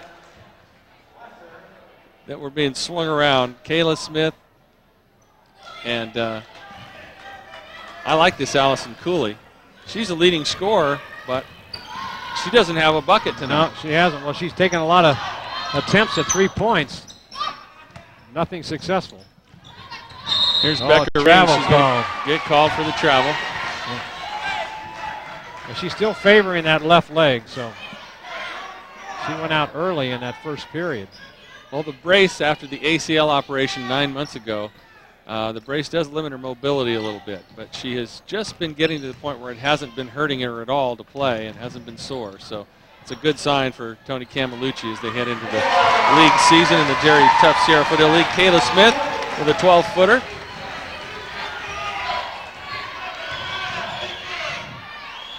This is Reams. Oh, nice pass down low, but Tiari Dvorak couldn't hang on. Here's Haverty running the floor the other end. Reams tries to swipe it away, no good. And here comes Rachel Hare with the basketball. Slows it up. Left side Taylor. Top of the key, Dvorak. Bounce pass down low. Reams trying to Good get block. it up. And it's blocked out of bounds. It'll be Hillmen ball with 18 seconds on the shot clock.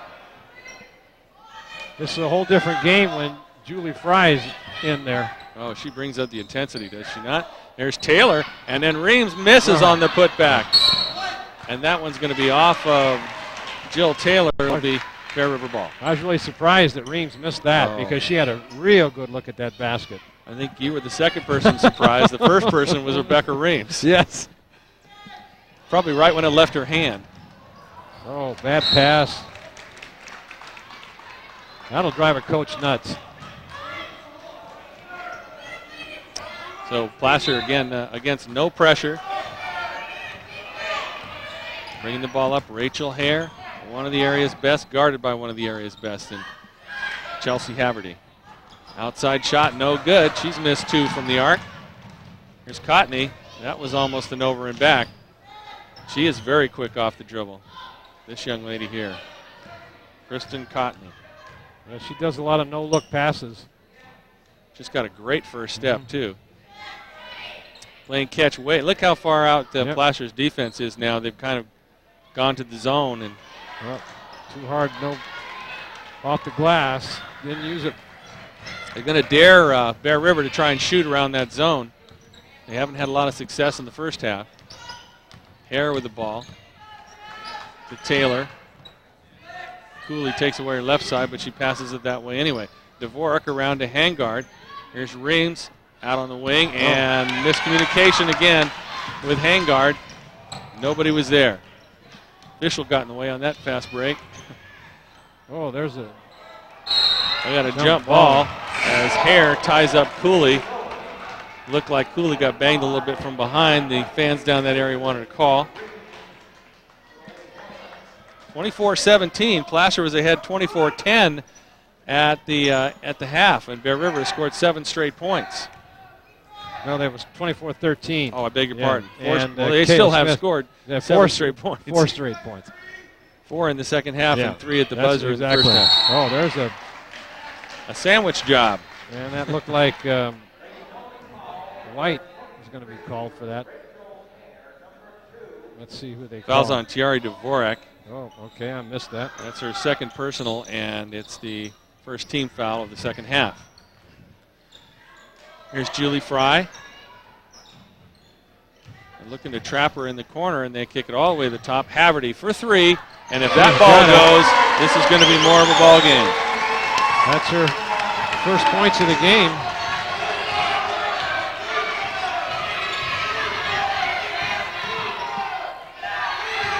Here's Taylor. Back to Hare. 4-3. Do we have an answer? Yes. Yes, they do. Rachel Hare, big three-pointer. Well, good players will do that. 2 of the best back-to-back threes. 27-20. And Taylor on the way, no good. Rebound, Julie Fry. Look at her battle. She and Jill Taylor are a lot alike. This is Cotney. There's Fry dishing off, and Oh, too hard off the glass. no good.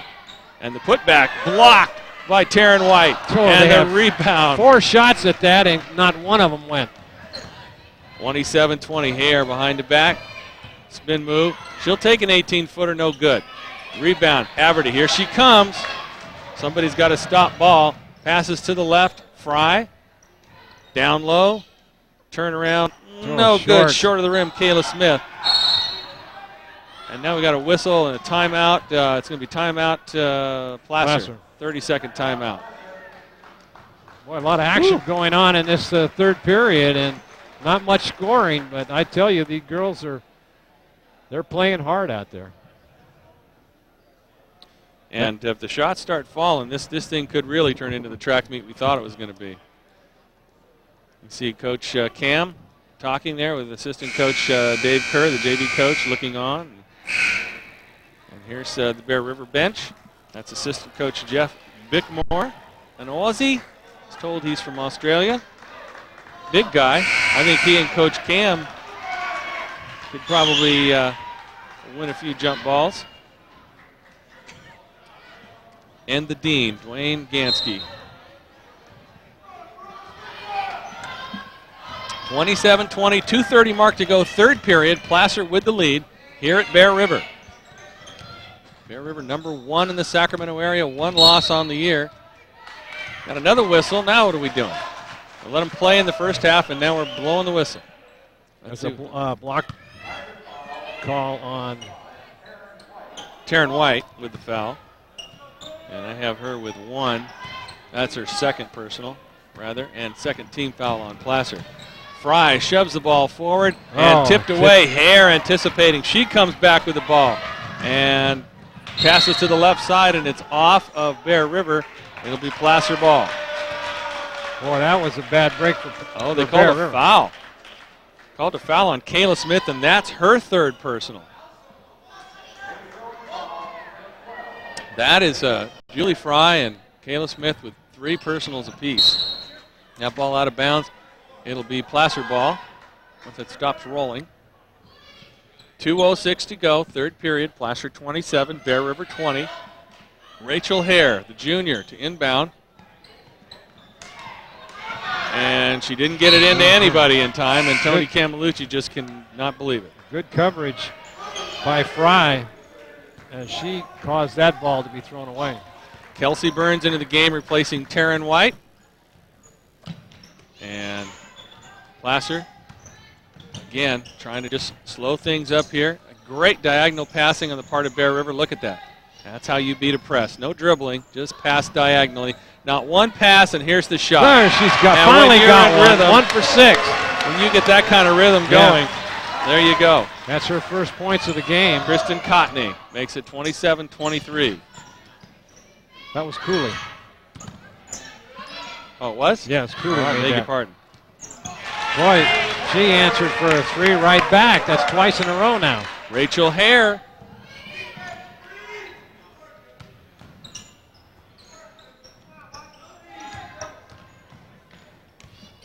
(30-23). Placer with the lead. Nice feed inside. She traveled, though. Oh, no, they're going to call her for... She took a double step. Boy, that was pretty weak. Not only was it traveling, it wasn't a foul. I didn't think. No, I didn't think so either. Kelsey Burns had her hands straight up, did it just like they teach you. That was a place for a no call. And they almost blew the whistle too soon. Yep. Because theoretically there's no continuation in high school ball, but the good refs will blow a late whistle and allow it to happen. And there was no reason for a whistle there at all. But it pays off for Kayla Smith and the Bruins as they close to 30-26. Hare trying to answer. That was almost. And there's Kelsey Burns with the left hand and the rebound. Hare almost answered back again. Who would get that point if it's tipped in by Bear River? The last Placer player to touch it. And a thank you and a nice card from the Placer player. Well, there's a. That threw that ball away. Turnover. That was a bad pass by Julie Fry.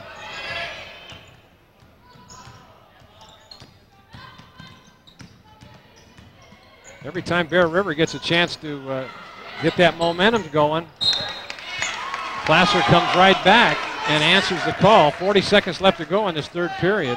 32-26, 6-point lead for the Hillmen in the third period. Placer being very pesky. Oh, No. look at that. That was just a bad pass. Rachel Hare right there for the interception. Hesitation dribble Nice to Burns. feed. Oh, she went with the right hand. Missed. Jill Taylor misses underneath. And Ari Dvorak has it slapped away by Smith. There's the hammer. No call. And Cotney coming out of there with a basketball. 10 seconds to go in the third period. Fry, right side guarded by Taylor. Here comes Cotney from way downtown. No good. Rebound. Loose ball. 1 second left. No shot. And that's the end of the third period as the Hillmen lead at 32-26. We go to the fourth quarter here at Bear River in our Foothills game of the week, and we've got a good one, Marty. Well, I tell you, that was a lot of action there packed into 10 seconds as Bear River had a chance to get the last points before the third period ended. But to no avail, they got a good look at the basket. That three-pointer came up short. just off the rim a little bit. And once again, you live by that three-pointer, and boy, you can sure die by that three-pointer. But looking at the line score, Bear River had its best quarter as they came up with 13 points against 8. They've narrowed the gap down to 32 to 26. So this is still anybody's ball game as we go into the fourth period. Well, remember, Placer led this thing 24 to 10 at one point. They had the 14-point lead, and it's down to 6 right now. That was late in the first half. All right, we're going to watch Placer now with the three-point attempt. This is Amanda Gilming. And I thought this was the three-point attempt. Well, that's Tiari Dvorak with the three-pointer. Swish. Nothing but net on that one. Good camera work in there by the crew. And we mentioned at the top of the show that she is a good offensive weapon. She's working on the defense, and she's just an all-around good ball player. Nice tall player to have coming off the wing. Here's Gilming. To Dvorak. Here's Taylor. Guarded by Cooley. And here's wide open Rachel Hare. Good. Oh, look at that. You got to find her in that mix, or she will eat you up. Second three-pointer of this half. I thought it was a three-pointer. They only gave her 2. Oh, it looked like a three-pointer from my angle. That was a three-pointer. Now they'll give it to her in a minute, I guess. Offensive charge. A charge taken by Rachel Hare. One game last week in the last tournament she played in, she took 4 charges, which is, Tony Camillucci says, a school record. Some girls don't take 4 charges all year. That's holding your ground. But they still haven't given a three-pointer to her. I thought for sure that was a three-point shot. But well, let's see what they do later.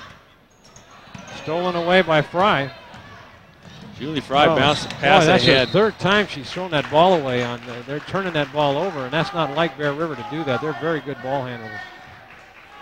Kristen Cotney was going in for the layup, but couldn't handle that pass. 35 to 26. They finally made it a three-pointer. Okay, back in that. You have good eyes, Marty. No need to question your eyesight there. And here's Cotney again with the steal. Passes ahead. And the shot up and no good by Smith. There's and a foul on the rebound. What do we got here? I think it was a foul on Haverty as she went up to take that shot. It's on Kelsey Burns, and that is Kelsey's second personal. 4th team foul for Placer. And Haverty with the free throw. Let's get a look at that shot again.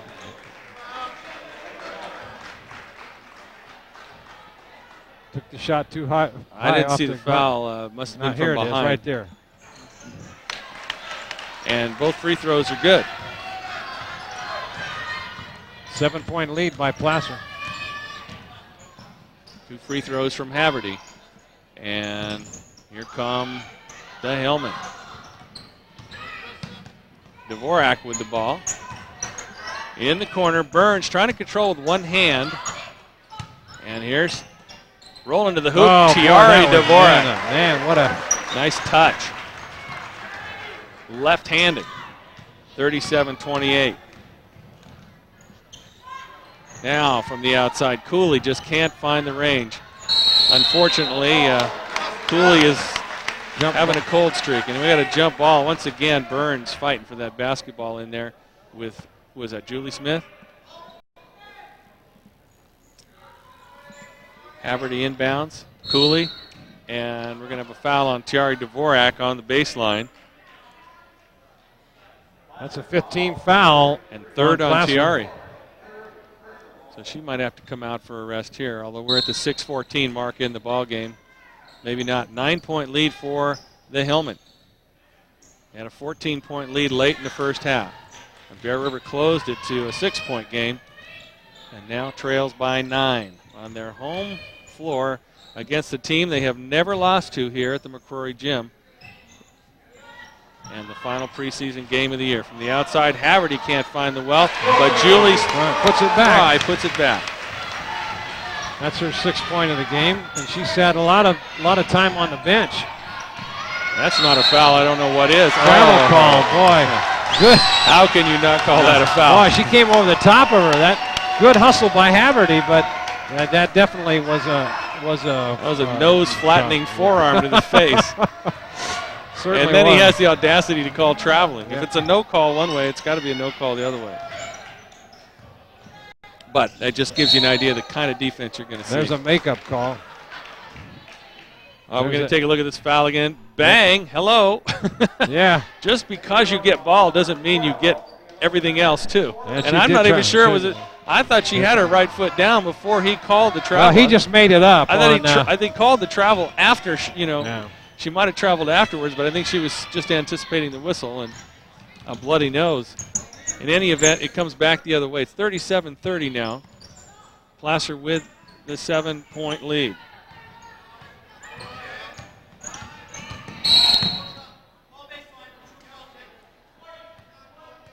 We got a foul on number 10, Allison Cooley.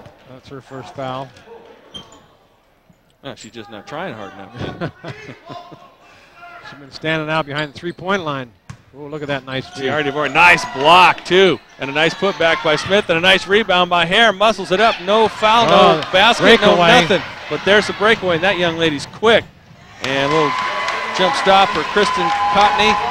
And she's got her 4th point of the ball game. Now it's a 5-point ball game. Rolling to the hoop, Chiari Dvorak. Oh, they're going to call a foul. Late whistle.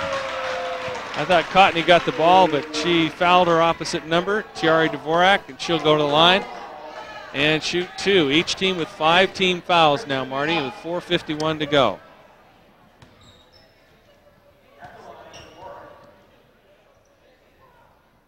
Well, Placer is well disciplined on that free throw. Let's take shot. a look at this foul Yeah. here. Well, she got her with a little bit more than I thought she did. Dvorak hits them both.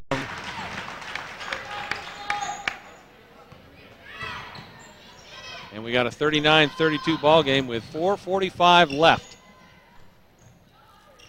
Not panic time at all for Bear River. They have the outside weapons, and they can make things happen quickly on that scoreboard. Placer double teaming on the wings and just being pesky all night long. It's worked for him, and there's an example. And Rachel Hare with the basketball. This is Jill Taylor back to Hare. Backs off. Placer wants to be patient with the lead, but looking for the backdoor cut from Taylor, not there. Here's Dvorak around to Hangard. Down low, there's Taylor's cut to the hole. And has it tipped away, and the official said that it was off her foot. Dave Kuroda making that call on the baseline, and here's Bear River as we approach the 4-minute mark in this ball game. Look and out. there's a steal from Taylor, left hand off the glass, no good. Cotney with the rebound. Pressured in the backcourt, and a body block from Hangard. And why she would foul her 75 feet from the basket is probably something that Coach Cam will talk to her about.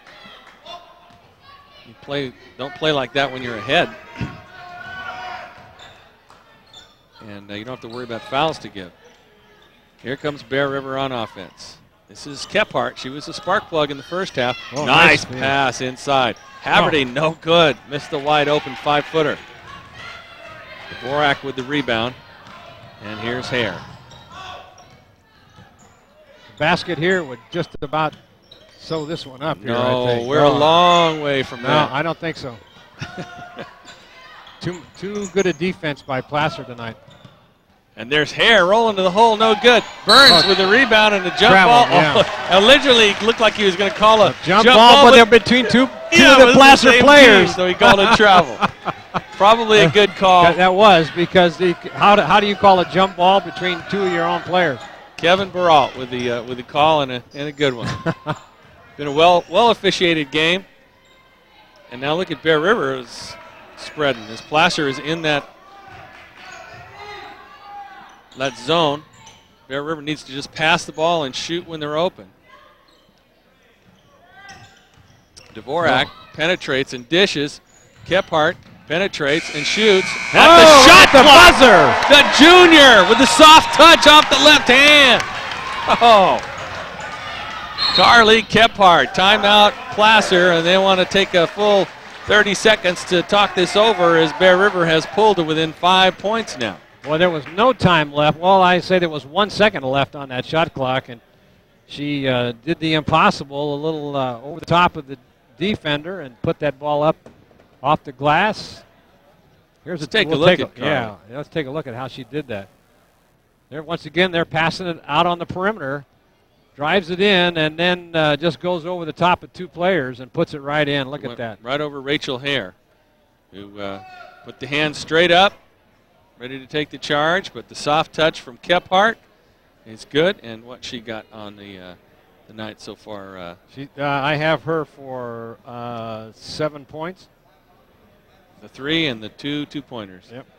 As you look at the Hillmen bench, talking this thing over, they have been in control most of the way, but they hear those footsteps from, I think they hear the paws patting the pavement as the Bruins are trying to claw back at this thing here. 39-34, 2:39 to go in the ball game. It's going to take a good defensive effort by Bear River. Dvorak, and they are coming out and playing a little tougher out on the perimeter now here. This is Burns, the junior, guarded by Smith. This is Taylor, guarded by Cooley. This is Dvorak, guarded by Kephart. And Hare wide open for 3. Short. Bank, nope, no good. And the putback is good by Kelsey Burns, and she's fouled, and she'll go to the line, as she was very smart to get rid of that ball as soon as she caught it. That was on Kayla Smith. Kayla Smith's 4th personal. So one more. Oh, they're saying that's 5 on her. I had her with 4. Let's take a look at that. So Kayla Smith is replay. fouled out of the ball game, and look at Burns just put it back, and that was almost an excuse me foul. And Julie Smith will come into the ball game. So it's Smith, Haverty, Kephart, Cooley, and Cotney for Bear River. Burns hits the free throw, 42-34. And Placer with the lead as we are coming up on the 2-minute mark in this ball game. Cotney around to Cooley from Kephart, tipped away. Double team again. Hand guard, girls on the floor. Taylor, now it's Kephart, and again She the comes junior up with a big shot. from the free throw line. 42-36. 1:49 left, coming down to the wire. Dvorak Stolen loses away. the ball. Jump ball, timeout. Placer called timeout, and they can't call timeout if it's a loose ball. There's no way, and DuWaine Ganskie's got a great, and DuWaine Ganskie's out on the floor right now, and Kevin Baralt walked right past him. He's going to tell him, Coach, get back on the bench. So he took it away, and that's when I called timeout. But I agree. No, I think that Placer was, got a break on that. They certainly did. Heads up play, though. It was another player that went to him, too, and said, I think it was Jill Taylor. It was veteran Taylor. move. Veteran move by Jill Taylor. He said, can we have a timeout, please? This would be a good time to take a break. We're tired, and we wouldn't mind if we could just go sit down for a little bit. And let's just see if our analysis is somewhere near the truth here. All right. Dvorak losing control. Got 3 Bear River girls around her. Gets rid of it, and then as soon as she grabbed it right there, she called timeout. It was close. Close. Yes, close. Let's put it this way. Tiari 33 there in green on the floor. She had to have possession in order for there to be a jump ball. So as soon as she had it, and the other girl was Jill Taylor in the official's ear, maybe that wasn't such a bad call. I tell you what, it looks different in slow motion. It sure does. Than it does when they have to make that in that time frame that they have to look at it. They don't have the benefit of slow motion, and that could have gone either way. Yeah, the official could have gone either way. Could have just let them continue to fight for the ball and then call a timeout after the jump ball was called. Anyway, Placer will inbound. This is Hare looking for somebody, and good defense on the part of Bear River. Minute 35 to go. 6-point lead for Dropped Placer. on the line. That'll be a turnover. And Hare dribbles on the sideline there, losing control. Just what Bear River needed was a turnover. 2 quick three-pointers, and this thing is tied. Placer continuing with the full court pressure, hounding Bear River to handle the ball. Now here's Cotney driving, dishes, Cooley, she's been cold, and there she hits it. Cooley. Timeout, Bear River. So Cooley, one of the hottest shooters for Bear River, goes over in the first half, but now has come back out here in the second half with a 1:17 left to go in this game, and she's picked up 6 points on 2 three-pointers as she's put the Bear River Bruins back within 3 points. So a costly turnover by Placer, and Bear River capitalizes. Here it is. It's kind of an awkward shot. It was. She hardly leaves the floor. And that was nothing but net that time. Not a lot of arc, and yet you're right. Just right over one rim and under the other, and about to put 3 points on the board. And you were talking about this thing being over. Well, I think we're a long way. They didn't make that basket that I had predicted they That's were going to true. make. That was, I think that would have been a different story when you go 9 up with less than 2 minutes to play. Well, if you saw the UConn-Duke ladies game today, number 1 UConn leading number 4 Duke by 20 points and ended up losing that ball game on a buzzer beater. Here's Hangard bringing it up the floor. Haverty cuts her off, and there's a foul from behind. Ran right into her, and Cotney gets called for that foul. DuWaine Ganskie doesn't like the call, but that doesn't mean it didn't happen. Well, it definitely. Oh, they're in the bonus, so we'll shoot 1 and 1 here. It'll be Placer's turn first, and there's the first one, and Hangard nails it.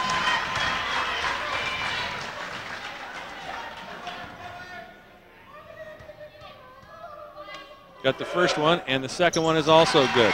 That makes it a 44-39 game. Placer with the 5-point lead, pressuring on defense, but they'll try not to foul if they can. Here's Kephart, the junior, in a pressure situation to Fry. That ball goes off of Taylor. Taylor, careful not to foul. Back to Fry, behind the line, no good with the 3-pointer. And the ball's out of bounds. It'll go to Placer with 53.4 seconds to go in the ball game. This one going down to the wire. Full court press coming up here by Bear River. Second time we've seen it. And Taylor can handle the ball. Dvorak can handle the ball, and this girl can certainly handle the ball. Back to Dvorak and pass ahead to Taylor. They clear the half-court line. 40 seconds to go now, and Bear River's going to have to foul. This is Taylor on the line. They want to get the ball in the Hangard's hands or Hare's hands, the best 2 free throw shooters. Here's Hare. Runner in the lane, no good. Hard off the iron. Saved by Taylor. 23 seconds to go.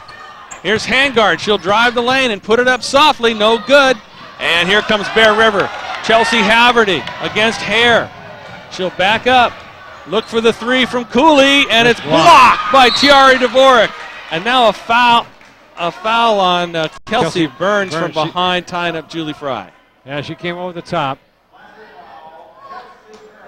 7.9 seconds left, and we have a 5-point game. So Fry will be at the line. I would imagine she would want to make this first one, maybe miss the second one. Let's see what they do. And Ganskie's up looking at the clock with 7.9 seconds to go. They're going to have to foul right away if she makes this. If it goes in, Bear River is called for a timeout, and it does. So this will be a Bear River timeout now, as Ganskie called that from the bench. 44-41 with 7.9 seconds to go. In that Duke-UConn game today, UConn took the lead with about 5 seconds to go on a little runner, and Duke came all the way down the floor and hit a 3-pointer to win it at the buzzer. And it was one of those deals where UConn hadn't lost 69 straight at home, and quite a comeback. And Bear River could pull something off like that here. Yeah, there was a 3-pointer right there that was blocked by Tiari Dvorak. Yeah. And just wrestling for the ball and got her from behind. Well, no need to foul in that situation because, you know, you're down to 7 seconds. It would have probably taken at least 2 more seconds to score instead of stopping the clock and letting Fry hit 2 free throws and keeping it at 7.9. Placer would have been in better shape to just let that young lady go in and score. But, it's kind of hard to take the aggressiveness out when you train it to go in. And here we go. You have to be a full court press. They're going to have to foul right away. But the problem is Placer hasn't missed any free throws tonight. If you notice, Hare is not inbounding the ball. She's going to set a screen and then probably spin off to get free. Now they get it to Hangard, a good foul shooter.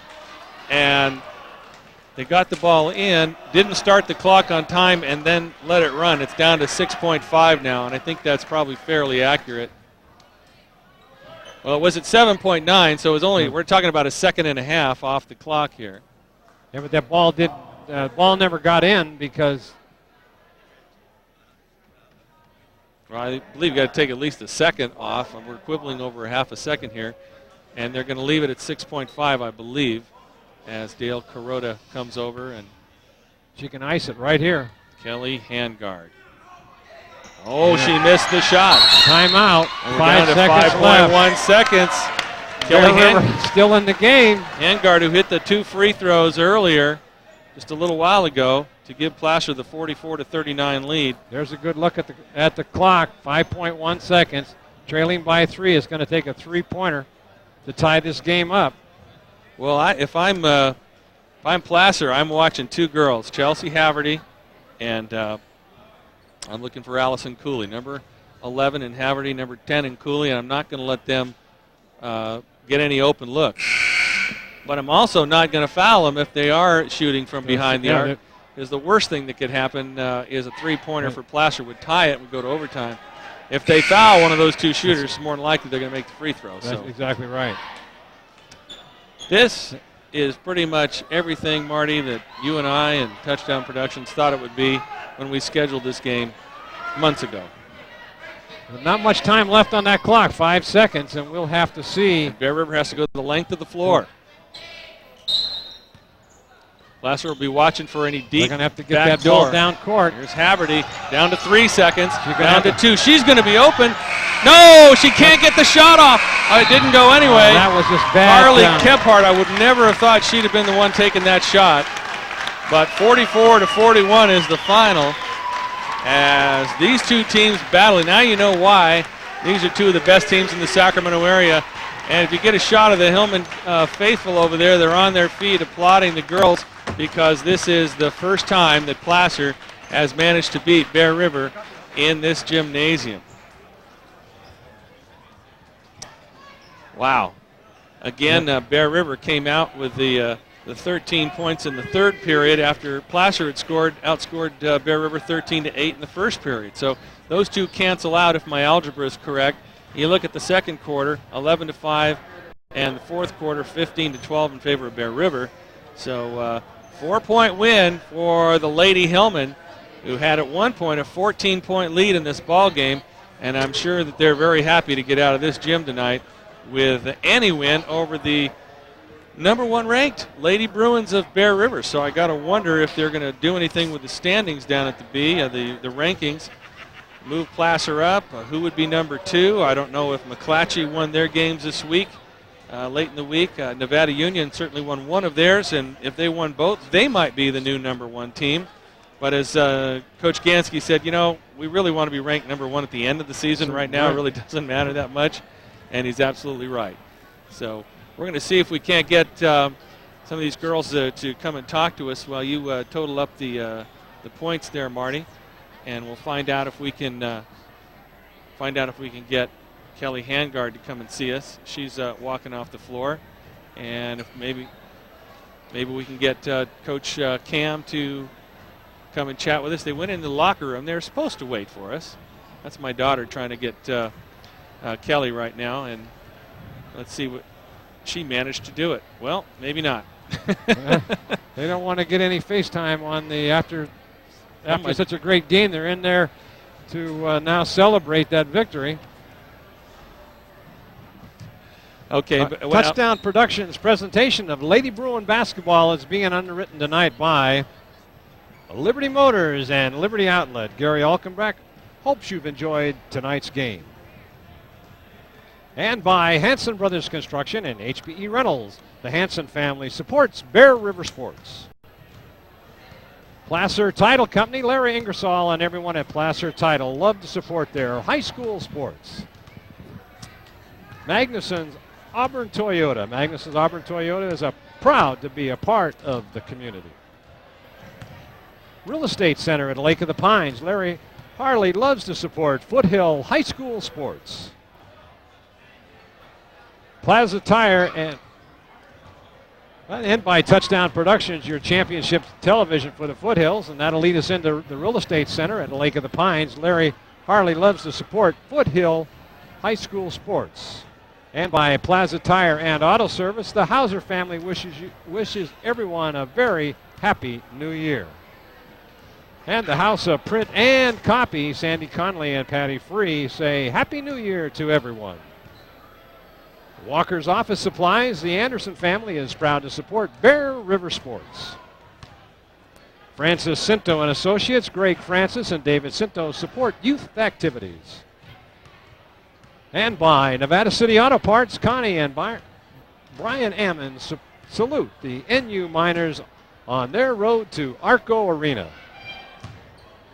And by Touchdown Productions, championship television for the Foothills since 1997. Join us next time as we travel to the House of Pain at Nevada Union to see the Lady Miners battle the Hiram Johnson Warriors. The Lady Miners are off to a fast start, and now the battles begin in the Metro League. So remember, it's Lady Miners versus the Lady Warriors exclusively on your Foothill Game of the Week. And now let's throw it down to Pete, who's got one of the players here for tonight's game. Let's talk about it. Well, Kelly Handgard is here with us, and Kelly, those free throws were huge at the end of the game. Yeah, we lost to them last year, and I just didn't want it to happen this year. So I was trying to make my free throws, even though I didn't make the last one at the end, though. But I had to make those other two, and otherwise to get the league. And well, what happened with that one at the end? I mean, you know, that made it more exciting, but that wasn't necessarily what your just team trying to wanted. make the game a little exciting, though. But Okay, so yeah, it definitely was in your mind that, you know, hey, this is the team that knocked us out of the playoffs right here at Bear River, and this is payback. They're number one, and we just want to knock them off. We had that same record, and we just wanted to give them their second loss because we didn't want our third. So we were just playing hard, trying to knock them off. That's a good team, though, on the other side of the floor, eh? Yes, it was a very good team. We've always had good games whenever we play. This is the first time that you've beaten them here on this floor, so I guess going into league play, it was a little more than just a good tune-up. This was more of a serious game then for the Yeah, it Lady was definitely a confidence builder. It'll help us go into league knowing that we knocked off Bear River. We played a good team, and we beat them. So, I mean, the other team played well, too. It was a good game. And especially after the loss up at that was a hard one for us to swallow. But we worked hard in practice, and we learned from it, and that's what helped us with our win today. Did you get a little tougher, do you think, after that game? Yeah. Every loss makes us tougher, but we don't want too many. So we only want to get so tough around here. Yes. Okay. Well, this is a tough young lady right here, Kelly Handgard, and great job on defense tonight. Great job handling the ball and getting the ball in your hands and getting the ball in Rachel's hands and moving the ball around so well tonight. And I guess you had 4 points on the night. Is that right? Yeah, I think I might have that. 2 free throws and a basket for 4 points. So we'll let you go, Kelly. Congratulations on a great win. Good luck in Sierra Foothill League play. All right, Kelly Handgard. And we mentioned, you know, the tenacity, and she is very tough. She had a pretty good game tonight. It doesn't mean that she has to score a lot of points in order to have a good game, but that's something that is important down the stretch that she does very well, is shoot those free throws. And we're going to try and get another guest in here, a lady that has been interviewed before, and you've seen her on Touchdown Productions, and that's our buddy Rachel Hare. Getting pretty good at those interviews. It's on. It's on. Trust me on that one. Okay. Hey, you know, down the stretch, looking at my little score pad here, there's a couple of points where you came down after they hit a three, and you came down and hit a three, and really kind of took the wind out of their sails. But I think what really did it was that pesky pressure. You weren't trying to really trap a whole lot, just trying to slow them down, not let them get in their offense early? Yeah, you know, we know that they're good shooters outside, and we were just like trying to contest their shots, but we didn't want to trap them because we knew that they could drive, and they always try to go for the fouls. And they have good posts down low, so we wanted to try to take them out of the game and it helped a lot when we fouled Kayla out with 5 fouls. We're just trying to get in their heads more tonight. I think our 22 worked well, and because they're a good shooting team, and we still held them back with our 22, and there's a lot of open spots in their zone. Yeah, you played that zone there and let them spread out, but if they had hit some shots early on, this might have been a different ball game. Yeah, if they hit some shots early on, we might have had to go to a man, but I think our defense was just so well, and we just got in their heads early, and they just couldn't get it back. I mean, second half was pretty even, but from that first half, it just kind of brought us into the game early. Who's making fun of you over there? Oh, that's my buddy Taryn. We gotta get Taryn. We need to get Taryn to come over here too. Well, hopefully we're going to get some people out of Bear River's locker room here in just a second. At halftime, you guys were ahead. What did Coach Cam talk to you about then, and also before the game about the meaning of this game? He was just telling us that we're working good as a team, and we're working good as a team, and we were running our defense well, running our offense well. We were being patient at the time, and he was just really proud of us. He just wanted us to make sure that we kept our heads in the game. We didn't think twice or think any lower of them. So we kept our heads in the game, and we did well. And yes, you did, and it's nice to have a positive coach like that, isn't it? yeah, it is. It's really nice. I mean, he always gives us positive criticism, positive instruction, and it helps out a lot because then it makes us play better. It makes us want to play for him. So most of these Bear River girls playing in club leagues and playing against each other over the years. Pretty good group of girls, isn't it? Oh yeah, they're a really good group of girls. I mean, this game could have gone either way, and it just was our game tonight. I mean, I think we're pretty good. I think we're pretty equal, and it was a really good game tonight. So. Well, congratulations on getting Coach Cam his first win here I know. at Bear River against many tries. And let's pass the microphone over. You take a ride, and let you get back in the locker room, and we'll talk to Taryn White. T. White off the bench had a number of blocks tonight, changed a lot of shots for a lot of people. Must have felt pretty good.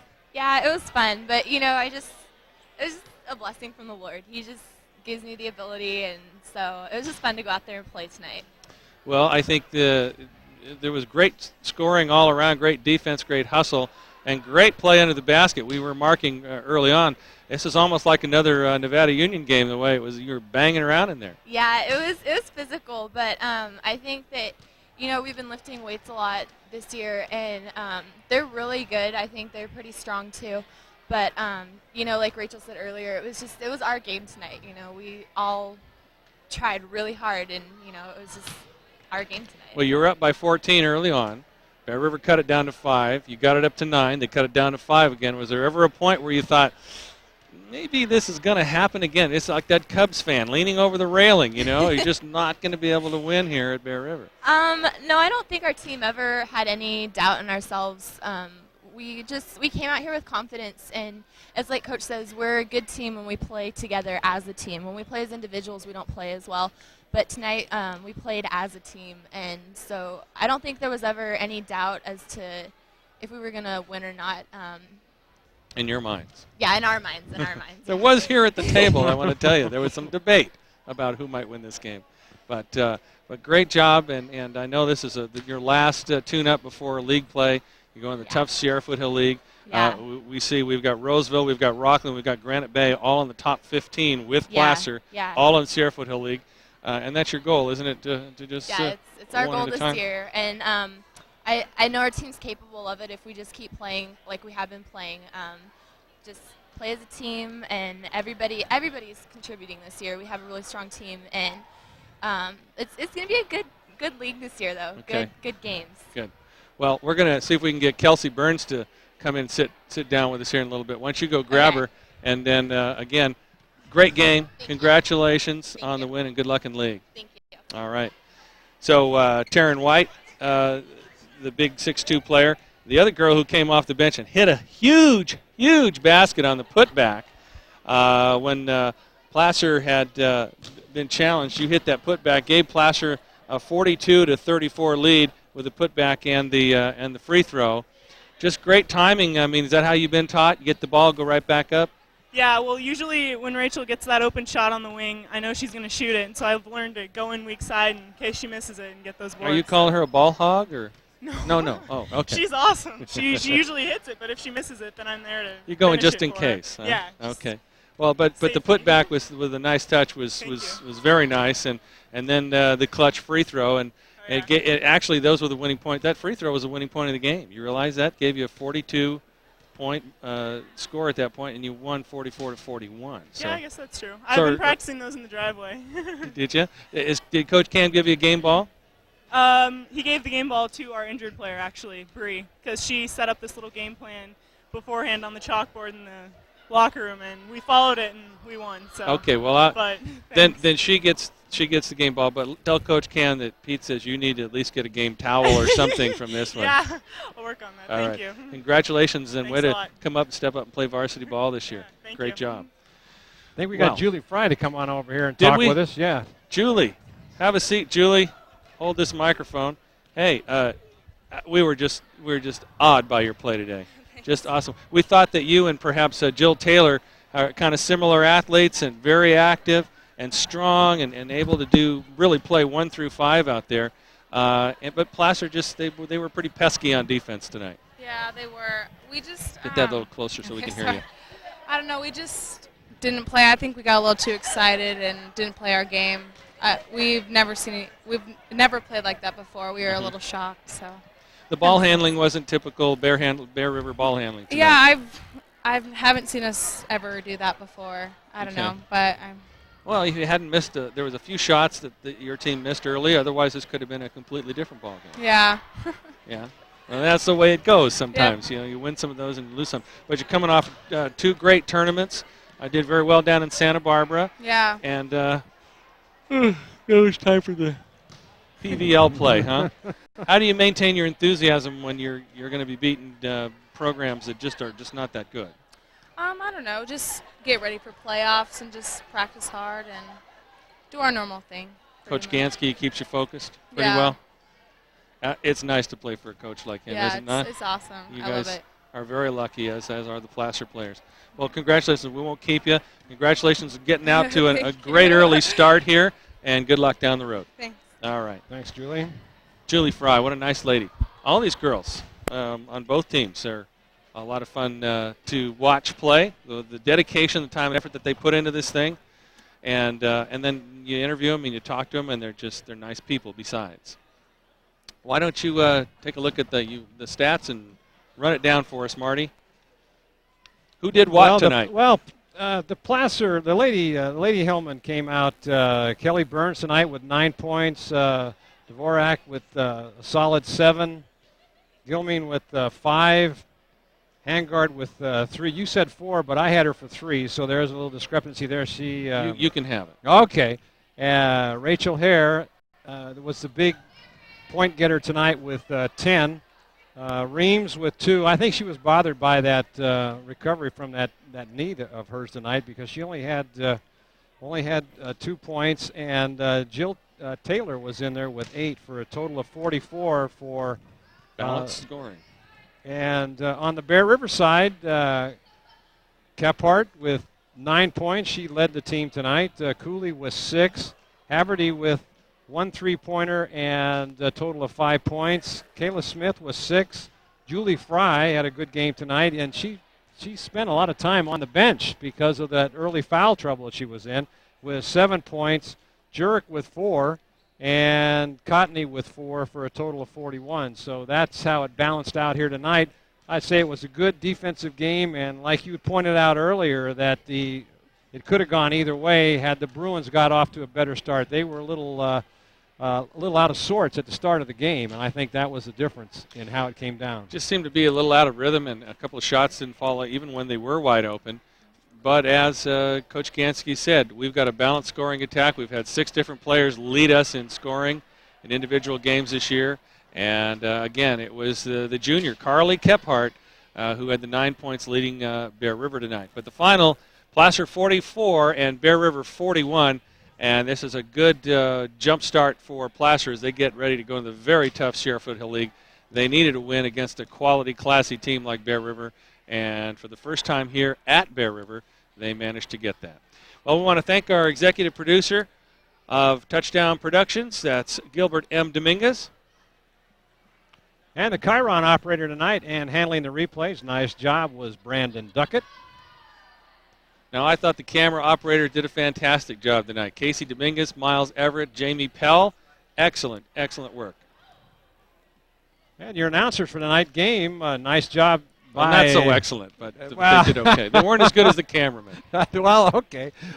The underwriting coordinators, Mark Wall and Gil Dominguez. Webmaster Jamie Pell. That's correct. You get the next two. Oh, no problem. I get the hairstyles tonight by Michelle Brown at the look. And the stats were courtesy of maxpreps.com as they continue to give out excellent high school stats for all of the area. And the remote facilities by the Commander, Freezing Cold Commander. Touchdown Productions.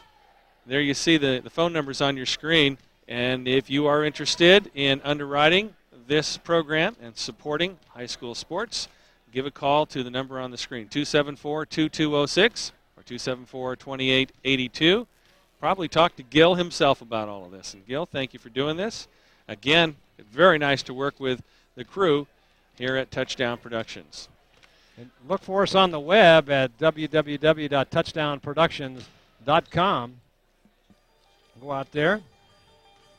As we wind down the last of the preseason, we'll start league play next week. Placer will be hosting Wood Creek, and Bear River will be hosting Lincoln. Donna Toff's team from Lincoln usually brings a pretty good battle here to the McCrory Gym. I'm Pete Dufour for Marty Mortensen, and for all of the Touchdown Productions crew, we thank you. Have a great new year. So long, everybody.